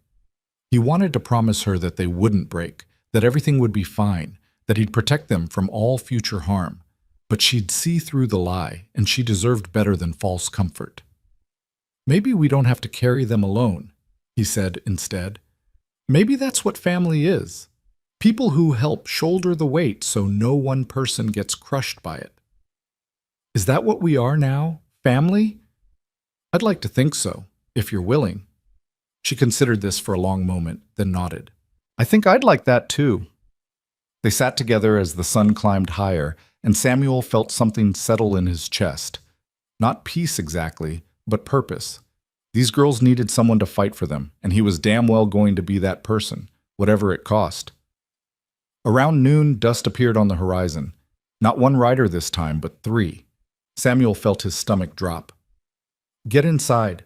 Find Elena. Stay quiet no matter what you hear. Sarah's face went white, but she obeyed without argument. Samuel watched the riders approach, trying to make out faces. Henry Watts in front, that was certain. Behind him rode Thomas Brennan, sitting his horse like a man who expected the world to bend to his will. The third rider was unfamiliar. Older, well-dressed, with the bearing of someone accustomed to authority. Probably the judge Henry had brought to make this official. They dismounted in the yard, and Samuel came down from the porch to meet them. Henry looked apologetic. Thomas looked triumphant. The older man just looked tired. Samuel, Henry said, this is Judge Morrison from Salina. He's here to resolve the situation. Judge, Samuel nodded respectfully, kept his voice level. Welcome to my home. Mr. Cross, Morrison had a dry, precise voice. Deputy Watts has explained the circumstances. I've also spoken at length with Mr. Brennan here about his version of events. Now, I need to speak with Mrs. Brennan and the children. She's inside with the girls. I'll get them. Actually, Thomas interrupted, I'd like to come in, see where my wife and daughters have been living, make sure they've been treated properly. Every instinct screamed at Samuel to refuse, but he knew that would only hurt their case. Fine, but you stay where I can see you. They walked to the cabin, Thomas looking around with barely concealed contempt. Samuel knew what he saw, the rough furniture, the cramped space, the poverty of it compared to his own established homestead. Knew how it would play in front of a judge. Elena stood when they entered, the girls pressed close behind her. She'd put on her best dress, pinned her hair up neatly, and her face showed nothing but calm determination. But Samuel saw the fear in her eyes, saw her hands trembling slightly as she smoothed her skirts. Mrs. Brennan, Judge Morrison said, I'm Judge Morrison. I'm here to determine what's in the best interest of all parties involved. Are you willing to speak with me honestly? Yes, Your Honor. And the children, can they speak for themselves? Sarah stepped forward before Elena could answer. I can speak. Emma's too young, but I can tell you what we want. Morrison's eyebrows rose slightly. Very well. But first, I'd like to speak with your father, alone. Mr. Cross, Mrs. Brennan, would you step outside with the children? Thomas started to protest, but the judge silenced him with a look. They filed out, leaving Thomas alone with Morrison and Deputy Watts. The door closed behind them. Elena paced the yard, her composure cracking now that she was out of sight. This is it. He's going to take them. Take all of us. You don't know that. Look at this place, Samuel. Look at what we're offering compared to what Thomas has. A judge isn't going to choose a poor cowboy's cabin over an established ranch. Maybe. Maybe not. But we tell the truth and let the chips fall where they may. They waited 20 minutes that felt like 20 hours. Finally, the door opened and Morrison gestured them back inside. Thomas stood by the window, his face unreadable. Mrs. Brennan, the judge began, your husband claims you abandoned him without cause, that you were seduced by Mr. Cross here and left in violation of your marriage vows. What do you say to that? Elena's voice stayed steady. I say I left because staying was killing me. Not quickly, not dramatically, but slowly. Day by day, I was disappearing. The work was endless, the children were suffering, and when I tried to talk to my husband about it, he made it clear I was there to serve, not to be heard. Those are strong words. They're true words. Your Honor, I came to Kansas in good faith. I married Thomas Brennan believing we would build a life together. But within days, I realized he didn't want a wife. He wanted a housekeeper and a nanny he didn't have to pay. Someone to work herself to exhaustion while he pretended we didn't exist. Thomas's jaw clenched, but he said nothing. Morrison turned to the girls. Sarah, is it? Your father says you were happy in his home, that you and your sister were well cared for. Is that accurate? Sarah looked at her father, then at the judge, then made her choice. No, sir. We were scared all the time. We had food and a bed, but we didn't have a father. We had someone who acted like we were furniture, things to be fed and ignored. That's a lie, Thomas said sharply. I worked to provide for them, kept a roof over their heads after their mother died. What more could they want? To matter, Sarah's voice rose. To feel like you cared if we lived or died. To have someone notice when we were sad or scared or hurting. Miss Elena did that in a week. You never did it once. The room went silent. Morrison looked at Thomas, at Sarah's fierce expression, at Elena's quiet dignity, and Samuel could see him weighing everything. Mr. Brennan, the judge said finally, you have a legal right to your wife and children. The law is clear on that. However, the law also recognizes that marriages and family situations can be detrimental to the welfare of those involved. I'm going to ask you a direct question, and I want an honest answer. Do you want your wife back because you love her, or because you need her labor? Thomas's face flushed. That's not a fair question. It's an entirely fair question. Answer it. I married her in good faith. She owes me. That's not what I asked. Do you love her? The silence stretched out. Thomas looked at Elena, and Samuel saw something flicker in his expression. Not love, but maybe recognition. Maybe the admission that he'd never loved her, never even tried. No, he said finally. I don't love her. I needed help, and she needed security. That was the arrangement. And the children? Do you love them? Thomas looked at his daughters, and Samuel saw him struggle, saw him try to find the right answer, the one that would get him what he wanted. But Sarah stared back at him with those old eyes, and whatever lie he'd planned to tell died on his lips. They're my responsibility, my obligation. That's not love. Love doesn't put food on the table or keep a ranch running. Love is a luxury I can't afford. Morrison nodded slowly. Mrs. Brennan, do you wish to return to your husband? No, Your Honor. Not even if you order it. I see. And you, Mr. Cross, what's your interest in all this? Why involve yourself in another man's marriage? Samuel met the judge's eyes directly. Because I care about them. All three of them. Because I have the means to give them a safe home, and because standing by while people suffer when you can help is cowardice. You're aware that taking another man's wife, even with her consent, is legally problematic. I'm aware. I'm also aware that some laws need changing, that a woman shouldn't be trapped in a marriage that's destroying her just because a piece of paper says she belongs to someone. Careful, Mr. Cross. You're advocating for the dissolution of a legal marriage. I'm advocating for three people's right to live without fear. If that means dissolving a marriage, so be it. Morrison pulled out a notebook, made some notes. The scratching of his pen was the only sound in the room. Mr. Brennan, he said finally, I'm going to offer you a choice. You can insist on your legal rights. Force your wife to return, keep your daughters. I'll uphold that if you demand it, but if I do, I'll also order regular inspections of your home. I'll have Deputy Watts check in monthly, and if I hear even a whisper that you're mistreating any of them, I'll remove the children and prosecute you to the full extent of the law. Thomas's face darkened. You can't do that. I can and I will. That's option 1. Option 2 is you grant your wife an annulment on grounds of irreconcilable differences. You release all claim to the children, allow Mrs. Brennan to assume full guardianship. In return, she signs away any claim to your property or assets.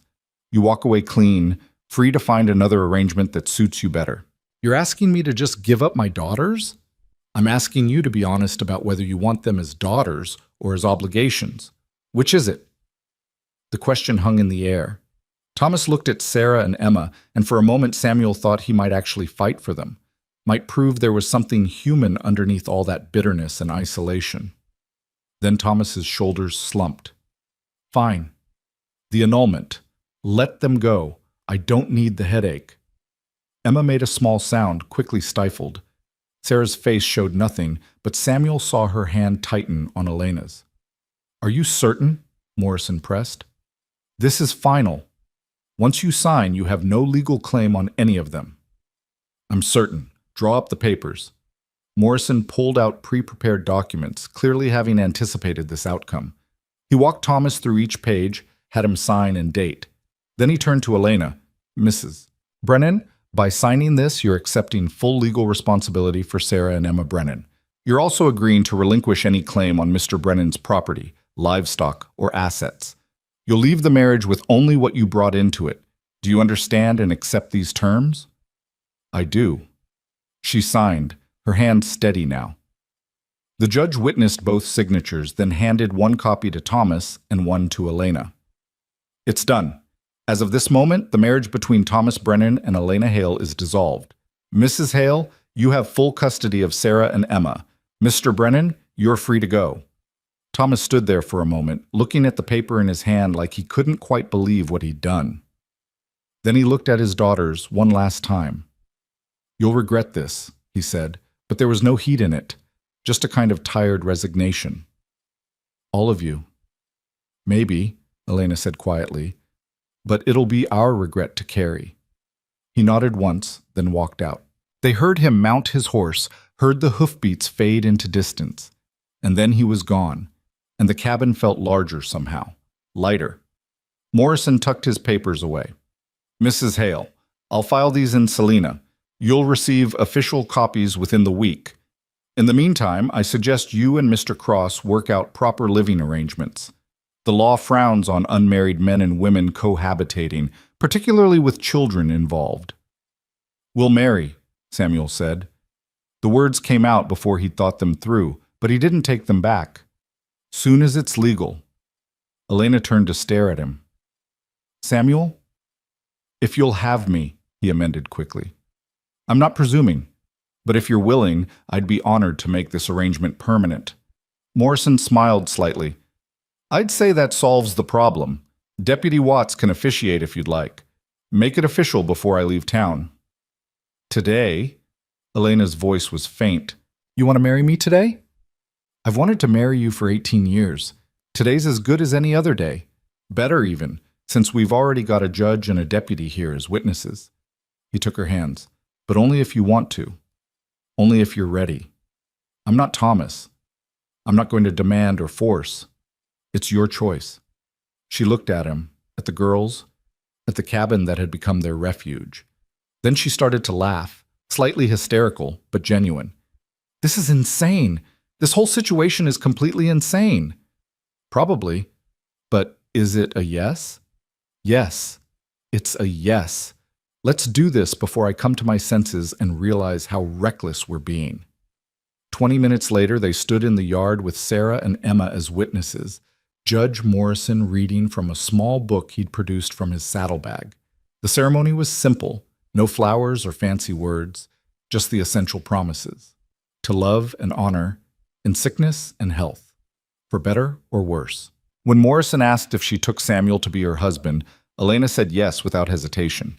When he asked Samuel the same question, Samuel looked at Elena and felt 18 years of grief and longing finally release their hold. I do. Then by the power vested in me by the state of Kansas, I pronounce you husband and wife. You may kiss your bride, Mr. Cross. Samuel cupped Elena's face in his hands and kissed her gently, reverently, like she was something precious that might break. She kissed him back, and he tasted salt from her tears, felt her trembling slightly. When they pulled apart, Sarah was crying openly, and even Emma managed a watery smile. Morrison shook both their hands. Congratulations. I'll file the marriage certificate along with the annulment papers. You're legal now, all of you, a proper family in the eyes of the law. He and Deputy Watts mounted up to leave. Henry paused, leaned down to speak quietly to Samuel. You did good, both of you. Those girls needed someone to fight for them. Thanks for giving us the chance. Just take care of them. All of them. And Samuel, if you ever need anything, you let me know. Then they were gone, riding back toward town, leaving the four of them standing in the yard in stunned silence. Did we really just do that? Elena asked faintly. Did I really just marry you? Seems like it. I don't even know your middle name. James. Samuel James Cross. I'm Elena Marie Cross now. She tested the name, smiled slightly. It sounds right. It is right. He pulled her close, wrapped his arms around her. It's been right for 18 years. We just finally caught up with it. The girls approached hesitantly, and Elena pulled them into the embrace. They stood there, the four of them, holding each other in the Kansas sunlight, and Samuel felt something he hadn't felt in years. Complete. That night, after the girls were asleep, Samuel and Elena sat on the porch again. But this time she wore his ring, a simple band he'd traded his best saddle for in town a year ago, thinking he'd never have use for it. This time when he took her hand, it wasn't temporary comfort. It was permanent. I'm scared, she admitted. Everything happened so fast. What if we made a mistake? Then we made it together, and we'll fix it together. What if I'm not a good enough mother to those girls? You already are. You already see them, care about them, fight for them. That's what matters. What if I can't be a good wife to you? What if I'm too broken from everything that happened? He turned to face her fully. Elena, listen to me. I don't need you to be perfect. I don't need you to have all the answers or never be scared or always know what to do. I just need you to be here, to be honest with me, to let me help carry what you're carrying. That's all marriage is. Two people choosing each other every day, even when it's hard. Especially when it's hard. You make it sound simple. It's not. It'll be the hardest thing either of us ever does. Harder than war, harder than surviving alone, harder than anything. But Elena, I'd rather do hard things with you than easy things alone. She leaned against him, and they sat in comfortable silence while the stars wheeled overhead. Somewhere out there, Thomas Brennan was riding back to his empty cabin. Somewhere the world kept turning with all its cruelty and injustice and pain. But here, on this porch, four people who'd been broken had found each other and chosen to try, chosen to build something from their shared wreckage, chosen hope over despair, connection over isolation, love over fear. It wasn't perfect, it wasn't easy, but it was theirs, and that made it worth everything. Samuel? Elena's voice was soft in the darkness. Yeah? Thank you for coming that day, for believing me, for standing with me even when it cost you. Thank you for asking, for trusting me, for giving me a second chance I thought I'd lost forever. She tilted her face up, and he kissed her again, deeper this time, with all the feeling he'd stored up for 18 years.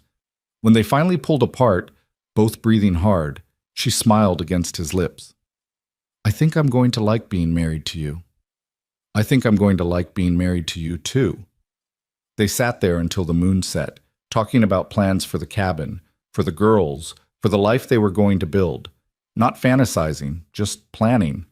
Practical things like adding another room, teaching the girls to read properly, planting a garden in the spring. Small dreams, maybe. But they were theirs, and they were real, and after so many years of surviving, that felt like everything. The first week of their marriage passed in a blur of adjustment and small revelations. Samuel learned that Elena sang while she cooked, old ballads from Tennessee that made the cabin feel less empty. Elena discovered that Samuel talked to the horses like they were people, carrying on full conversations about weather and work while he groomed them. The girls learned that family meals could happen without tension, that laughter was allowed, that mistakes didn't bring punishment. It wasn't perfect. Emma still woke crying most nights, and Sarah still flinched when voices rose even in joy. Elena sometimes stared into space with haunted eyes, and Samuel occasionally woke reaching for weapons that weren't there, fighting battles that had ended 15 years ago. But they were gentle with each other's broken places, patient with the healing that came in fits and starts. Samuel started building the addition to the cabin on the third day. Just one room for now, small but sturdy, with a window facing east so the girls could wake to sunlight. He worked in the evenings after ranch chores, and Sarah took to sitting beside him, handing him nails and asking questions about how things fit together. "Why'd you decide to build in Kansas?" she asked one afternoon, watching him measure boards. "When you could have gone anywhere after the war." He paused, considering. "Honestly, I was running. From memories, from Tennessee, from everything that reminded me of what I'd lost. Kansas felt far enough away to start over. Did it work? For a while. I built this place, got the land producing, convinced myself I was content. But content isn't the same as happy. Took your new mama showing up for me to understand the difference." Sarah was quiet for a moment. "Do you think Mama, my real mama, would be glad we're here with you and Miss Elena?" "I think any mother who loved her daughters the way yours clearly did would want them safe and happy. And if that means being here, then yes, I think she'd be glad. I wish I could ask her. Wish I could tell her we're okay now." Samuel set down his hammer. "You know what I think? I think she knows. Maybe not in some magical way, but in the way that love keeps existing even after people are gone. She loved you enough to fight for you when she was alive.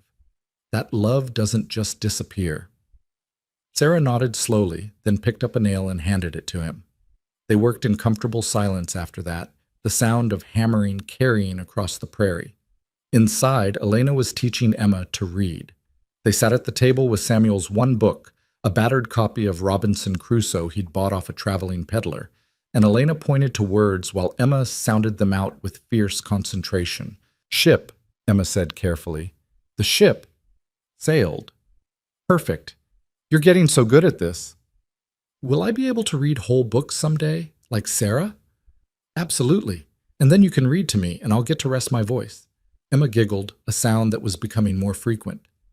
"Miss Elena?" "What is it, sweetheart?" "Are you going to leave us, like Mama did?" Elena's heart clenched. She set down the book and pulled Emma into her lap. "Oh, honey, no, I'm not going anywhere. Your mama didn't want to leave you. Sometimes bodies just give out, and there's nothing anyone can do. But I'm healthy, and I'm here, and I'm choosing to stay. Every single day, I'm choosing you. Promise?" "I promise." "You're stuck with me now." Emma wrapped her arms around Elena's neck and held on tight. Over the child's shoulder, Elena caught Samuel's eye through the window. He was watching them, hammer forgotten in his hand, and the expression on his face made her throat tight. Love. That's what that expression was. Pure and uncomplicated and real. She mouthed the words, "I love you," through the glass, saw him smile and mouth them back. 2 weeks in, they had their first real fight. It started over something small. Elena had sold 2 of Samuel's chickens to a passing farmer to buy fabric for new dresses for the girls. She'd thought she was being practical, making do with what they had. Samuel came home to find the chickens gone and exploded. "You can't just sell my livestock without asking. They were old hens that barely laid anymore. I got a good price, and the girls need clothes that actually fit. That's not the point. This is my ranch, my—" He stopped himself, but the damage was done. Elena's face went cold. Your ranch, I see. So what am I then? Just another mouth to feed? Another obligation? That's not what I meant. Then what did you mean, Samuel? Because it sure sounded like you were saying I have no say in decisions around here. I'm saying you should have asked. Talk to me. We're supposed to be partners. Partners discuss things, yes. They don't require permission like children asking their father. The girls had gone quiet in the corner, and Samuel saw fear creeping back into their faces. He forced himself to take a breath, lower his voice. You're right. I'm sorry. I shouldn't have yelled. And I should have told you about the chickens.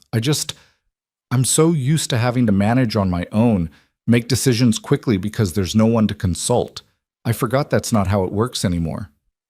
They stood there, both of them wound tight with unexpressed fear. Because the fight wasn't really about chickens.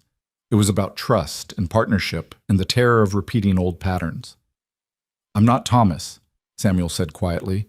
I don't want a servant or someone who lives in fear of displeasing me. I want a wife, a real partner. But Elena, that means we have to talk to each other. Really talk. I know. And I'm not trying to undermine you or take over.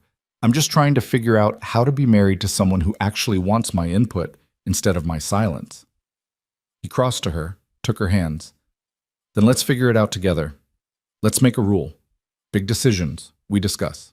Both of us. No assumptions, no doing things without talking first. That seems fair. And Samuel, I'm sorry I sold your chickens without asking. I'm sorry I yelled, and for the record, you were right. They were old hens, and the girls do need new dresses. She leaned into him, and he held her close. Over her shoulder, he saw Sarah and Emma watching with wide eyes, and he realized this moment mattered. Not the fight, but what came after. They were learning that disagreement didn't mean disaster, that people could get angry and still choose each other. Come here, girls, Elena said, reading his mind. Let's all talk about this. They came hesitantly, and Samuel crouched down to their level. What you just saw, Elena and me fighting, that probably scared you, made you think we were like your father, that someone was going to get hurt.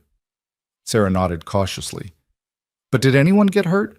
Did anyone hit or threaten or say cruel things meant to wound? No, Emma whispered. That's because sometimes people who love each other disagree. Sometimes they get frustrated or angry, but in a good family, in a safe family, that anger doesn't turn into violence or cruelty. It just turns into conversation, into figuring out how to do better next time. So, you're not mad at Miss Elena? Sarah asked. I was. For about 5 minutes. Now I'm just sorry I yelled and grateful she's patient enough to work through it with me. And you're not mad at Mr. Samuel? Emma directed this at Elena. Same answer. Mad for a few minutes, grateful afterward that he cares enough to talk instead of just staying angry. The girls seemed to relax slightly, and Samuel made a mental note to be more careful about their fights in the future. Not to hide them, the girls needed to see healthy conflict resolution, but to be mindful of how much their past still haunted them. That night, after the girls were asleep, Elena found Samuel on the porch. I've been thinking about what you said, about being partners. Yeah? I want that, really want it. But Samuel, I don't know how. I spent my whole childhood watching my mother defer to my father on everything. Then I spent 6 days with Thomas learning that wives who speak up get punished. I don't have a model for what equal partnership looks like. Neither do I, if I'm honest. My parents barely spoke to each other. And I've been alone so long I've forgotten how to consider someone else in my decisions. He took her hand. So we'll learn together. We'll make mistakes and fix them and probably make the same mistakes again before we get it right. That's terrifying. Yeah, but it's also kind of exciting. We get to build something new, something that works for us instead of following someone else's rules. She leaned her head on his shoulder. I like that. Building something new. They sat in comfortable silence, and Samuel felt gratitude wash over him. Not for the fight, that had been unpleasant and necessary, but for what came after. The willingness to be honest, to be vulnerable, to choose each other even when it was hard. A month in, they hit their first real crisis. Sarah came down with a fever that spiked so high she became delirious. Elena sat beside her bed for 2 days straight, cooling her with wet cloths and forcing water down her throat. Samuel rode to town for medicine the doctor recommended, came back to find Emma also starting to show symptoms. It's spreading, Elena said, her voice tight with fear. What if it's cholera? What if I lose them the way I lost my family? It's not cholera. Doc says it's just a bad fever, common this time of year. They'll be okay. You don't know that. No, but I believe it. And we're going to fight like hell to make it true. They took turns sitting with the girls, sleeping in shifts, forcing fluids and medicine at regular intervals. Samuel had never felt so helpless. He could build things, fix things, fight things. But he couldn't fight illness, couldn't force their small bodies to heal through will alone. On the third night, Sarah's fever broke. She woke asking for water, her eyes clear for the first time in days. Elena sobbed with relief and held her close. Emma's fever lasted 2 more days. There were moments when Samuel thought they'd lose her, when her breathing got shallow and her skin burned so hot it hurt to touch. Elena refused to leave her side, refused to sleep or eat properly, wearing herself down to nothing. You have to rest, Samuel told her. You'll get sick too if you keep this up. I can't. If I stop watching her, if I look away for even a moment, then I'll watch her. I'll sit right here and I won't move. But Elena, you need sleep. She let him guide her to the bed, and she was asleep before her head hit the pillow. Samuel took up the vigil, talking to Emma in soft tones even though she couldn't hear him. You fight this, little one. You fight hard. Your sister needs you. Your mama needs you. And I need you even though I've only known you a month. You're part of this family now, and we don't give up on family. Near dawn, Emma's fever broke. She opened her eyes, looked at Samuel with confusion, then smiled slightly. You stayed. Of course I stayed. Where else would I be? Papa never stayed when we were sick. Said illness was women's work. Samuel felt familiar rage toward Thomas Brennan, but pushed it down. Well, I'm not your papa, and in this family, when someone's sick, we all help. That's just how it works. I like this family better. Me too, sweetheart. Me too. When Elena woke hours later, she found both girls sleeping peacefully, and Samuel slumped in the chair beside them. She kissed his forehead, and he stirred. They're okay, he mumbled. Fevers broke. Doc was right. You stayed up all night. Someone had to, and you needed sleep. She pulled him to his feet, led him to bed. He protested weakly, but she was insistent. My turn to watch. You've done enough. He fell asleep instantly, and Elena sat with the girls and let herself finally believe they'd survived, that her family was going to be okay. The illness took a toll. The girls were weak for weeks afterward, and money got tighter as medical bills piled up. Samuel sold a steer earlier than he'd planned, took on extra work helping a neighbor repair his barn. Elena started taking in mending from town, staying up late by lamplight to earn extra money. They didn't talk about how close to the edge they were, but they both felt it. One more crisis, one more expense, and they'd be in real trouble. The solution came from an unexpected source. Deputy Marshal Watts rode out one afternoon with news. A rancher north of Salina was looking for someone to manage a satellite property he'd acquired. Good pay, good land, and he'd heard Samuel was reliable. It would mean moving, Henry said, leaving this place. But the cabin that comes with it is bigger, the land's better, and the pay would be enough to support your family properly, maybe even save a little. Samuel and Elena talked it over that night. Leaving felt like failure, like admitting this place wasn't enough, but staying meant continuing to scrape by, meant putting the girls at risk if another emergency hit. What do you want to do? Elena asked. I want to provide for you, for all of you. If that means swallowing my pride and taking a job working someone else's land instead of my own, then that's what I'll do. But this is your home. You built it yourself. Home isn't a building, it's people. And my people can live anywhere. They took the job, spent a week packing up their lives, saying goodbye to the cabin that had sheltered them through so much.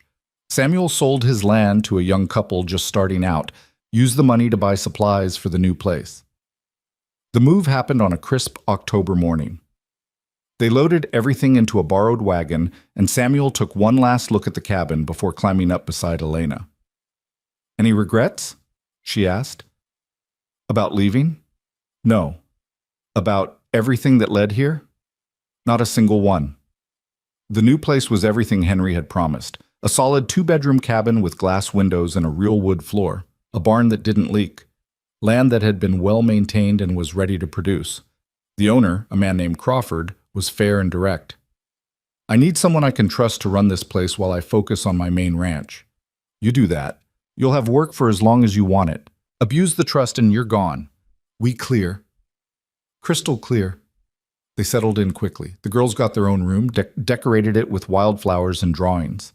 Elena planted a garden that first week, putting in winter vegetables and planning for spring. Samuel learned the land, met the neighbors, started building relationships that would sustain them. One evening, about a month after the move, Sarah came to find Samuel in the barn. Can I ask you something? Always. Why do you work so hard? Mr. Crawford pays you whether you fix every fence or not, but you're out here until dark most nights, making sure everything's perfect. Samuel set down the bridle he was mending. Because this is our life now, our family's future. And I learned a long time ago that you can't control much in this world, but you can control the quality of your work, the effort you put in. I want you and Emma to see that, to understand that how you do things matters. Is that why you're building the bookshelf, even though we only have one book? He smiled. We'll have more books, and when we do, we'll have a place for them. That's called planning for the future, believing that things can get better. Do you really believe that? That things get better? He looked at her directly. 6 months ago, I was alone in a cabin, convinced I'd spend the rest of my life that way. Now I have a wife I love, 2 daughters I'd die for, and work that means something. So yes, Sarah, I believe things can get better. Not always, not easily, but if you keep trying, keep choosing hope, eventually the world starts cooperating. She hugged him then, sudden and fierce. He held her close, this child who'd seen too much pain, but was slowly learning to trust joy. Winter came hard that year. Snow piled up in drifts taller than Samuel, and the wind cut through everything. But inside, the cabin stayed warm. They spent long evenings together, Elena teaching the girls to read more complex texts, Samuel teaching them chess on a board he'd carved. They told stories, sang songs, built the kind of memories that would last. On Christmas Eve, Samuel gave Elena a present he'd been working on for months, a wooden box, small and perfect, with her initials carved into the lid. For your memories, he said, things you want to keep safe. Inside, she found something that made her eyes fill with tears. The letters. All of them. Every letter she'd written to him during the war that had never reached him, retrieved from her father's house after his death. Her mother had saved them, hidden them away, and they'd been found among her belongings after the cholera took her. How did you? I wrote to your mother's sister in Chattanooga, asked if there was anything of yours that survived. She sent these. Elena opened one at random, read her 17-year-old self's words about waiting for him, believing in him, planning their future. Tears streamed down her face. I thought they were gone forever. I know, but they're here now. Physical proof that what we had was real, that you fought for us even when it seemed hopeless. She kissed him, salt tears mingling between them. Thank you, it's everything. The girls gave them a present too, a drawing they'd worked on together, showing all 4 of them in front of the cabin, holding hands, smiling. It wasn't sophisticated, but it was full of love and hope, and the belief that they belonged together. Samuel hung it above the fireplace, and it stayed there for the rest of their lives. Spring brought new challenges. The ranch work intensified, and Samuel was gone long hours. Emma started school in town, coming home with stories about friends and lessons. Sarah helped Elena in the garden, and they talked about everything. The past, the future, the complicated feelings that came with loving people who'd hurt you. Do you think Papa ever thinks about us? Sarah asked one afternoon while they weeded. I don't know, sweetheart. Maybe. Probably not the way you'd want him to. I don't hate him. Is that wrong? After everything he did, everything he didn't do, I should hate him, but I just feel sad for him. That's not wrong. That's compassion. It's seeing that hurt people often hurt other people and feeling sorry for whatever broke him in the first place. Miss Elena? Yes? I'm glad you came to Kansas. Even though it was for the wrong reasons, even though you were supposed to marry him, I'm glad. Because otherwise we wouldn't have found you and Mr. Samuel. Elena pulled her into a hug. I'm glad too. So glad. That summer, Sarah turned 9 and Emma 7. They had a party with neighbors' children, cake that Elena made from scratch, presents that were small but meaningful. Samuel watched them laugh and play, saw how much they'd grown and changed in less than a year, and felt gratitude so intense it hurt. In the fall, Elena discovered she was pregnant. She was terrified, kept remembering Sarah's mother, how childbirth had killed her. Samuel found her crying in the garden one afternoon and held her until the fear subsided enough for words. "What if something goes wrong? What if I die and leave you alone with 3 children? Then I'll raise them and love them and make sure they know how much their mother loved them. But Elena, you're strong, healthy, and we'll get the best doctor. Take every precaution. You're not going to die." "You can't know that." "No, but I can believe it, and I can be here every step of the way, making sure you have what you need." The pregnancy was difficult. Elena was sick for months, could barely keep food down. The girls stepped up without being asked, taking over cooking and cleaning, reading to her when she was too tired to move. Samuel worked shorter days, came home earlier, refused to leave her alone longer than necessary. In late spring, Elena went into labor. It lasted 14 hours, brutal and exhausting. Samuel held her hand through all of it, let her scream and curse and squeeze his fingers until they went numb. The doctor worked calmly, and finally, as dawn broke, a baby's cry filled the cabin. A son, perfect and healthy, and furious at being born. Elena held him and wept. Samuel kissed her forehead and whispered that she'd done it. She'd survived. They had a son. The girls met their new brother with awe and immediate devotion. Sarah held him carefully, like he was made of glass. Emma kissed his tiny fingers and declared him the most beautiful baby ever born. They named him James, after Samuel's middle name and Elena's brother, who died in the cholera epidemic. James Cross, born into a family that had been forged from loss and survival, bound together by choice rather than blood. The years that followed weren't easy. There were crop failures and illnesses, arguments and misunderstandings, moments of doubt and fear. Samuel's war nightmares came back for a while after James was born, and Elena had to help him through dark spells where the past felt more real than the present. The girls struggled sometimes with feeling caught between 2 fathers, 2 identities, 2 versions of themselves. But they worked through it. They talked and fought and forgave and tried again. They built a life that wasn't perfect but was theirs, earned through effort and sustained by love.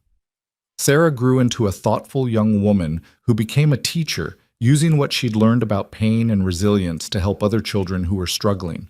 Emma became a seamstress with her own shop, creating beautiful things and supporting herself with skills Elena had taught her. James grew up never knowing hunger or fear, secure in a family that chose each other every day. Samuel and Elena grew old together, their hands weathered and marked by work, their faces lined with years, but their love only deepened. They sat on their porch on summer evenings, watching grandchildren play in the yard, and marveled at how far they'd come from that day at the depot.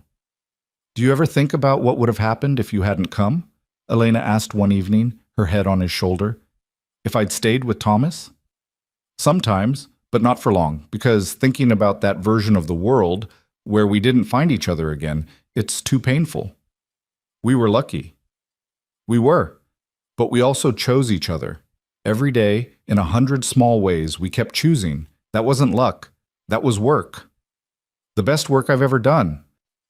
He kissed her temple. "Same here." They sat in comfortable silence as the sun set, painting the prairie in shades of gold and amber. The same prairie that had witnessed their reunion, their struggles, their triumph. The same land that had tested them and shaped them and ultimately gave them a home. Sarah came out to join them, now 32, with children of her own. "Emma sent word she's coming for harvest this year, bringing the whole family." "That'll be crowded," Samuel said mildly. "That'll be wonderful," Elena corrected. Sarah smiled. "I was thinking about Papa the other day. Thomas, I mean. Wondering if he's still alive, if he ever remarried, if he ever regretted letting us go." "Do you want to know?" Samuel asked carefully. "No, not really. Because it doesn't matter anymore. He's part of my story, but he's not my father. Not in the ways that count." She looked at Samuel. "You're my father. You're the one who showed up, who stayed, who loved us even when we were difficult and broken and scared. Samuel's eyes filled. You were never difficult, and everyone's a little broken. It's what you do with the broken pieces that matters. You taught us that, both of you. She hugged them both, then went back inside. Elena wiped her own eyes. That girl. She's going to make me cry. She already did. They laughed, and the sound carried across the prairie, mixing with children's laughter and the wind in the grass and all the small sounds of a life well lived.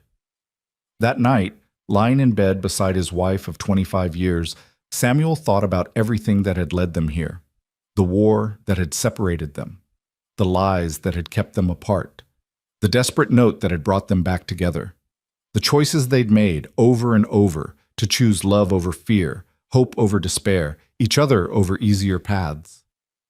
Elena? He whispered into the darkness. Thank you for stepping off that train. She turned to face him, even in the dark, finding his hand with perfect accuracy born of years of practice. Thank you for being there to see me do it. I love you. Have loved you since I was 16 and will love you until I die. I love you too. More than I thought possible. More than I have words for. They fell asleep like that, hands linked, hearts aligned, two people who'd been given a second chance and had the courage to take it. Years later, when they were both gone and their children and grandchildren gathered to remember them, the story they told was this one. The story of two people who loved each other across 18 years and 1,000 miles of heartbreak, who found each other again when hope seemed lost, who built a family from broken pieces and taught everyone around them that love, real love, was worth fighting for. The story of Samuel and Elena Cross, who proved that sometimes the best love stories aren't the ones that come easy. They're the ones you have to fight for, bleed for, choose every single day until choosing becomes as natural as breathing. And in the end, isn't that what all the best love stories are? Not fairy tales where everything works out perfectly, but real stories about real people who loved each other enough to keep trying, keep choosing, keep building something beautiful from the wreckage of what came before. That's the legacy they left. Not land or money or possessions, but the knowledge that love endures. That family is what you make it. That second chances are real if you're brave enough to take them. And that sometimes, against all odds, destiny doesn't just reunite people. It waits until they're strong enough to choose each other freely. The moment at the depot didn't end a story. It finally began one worth keeping.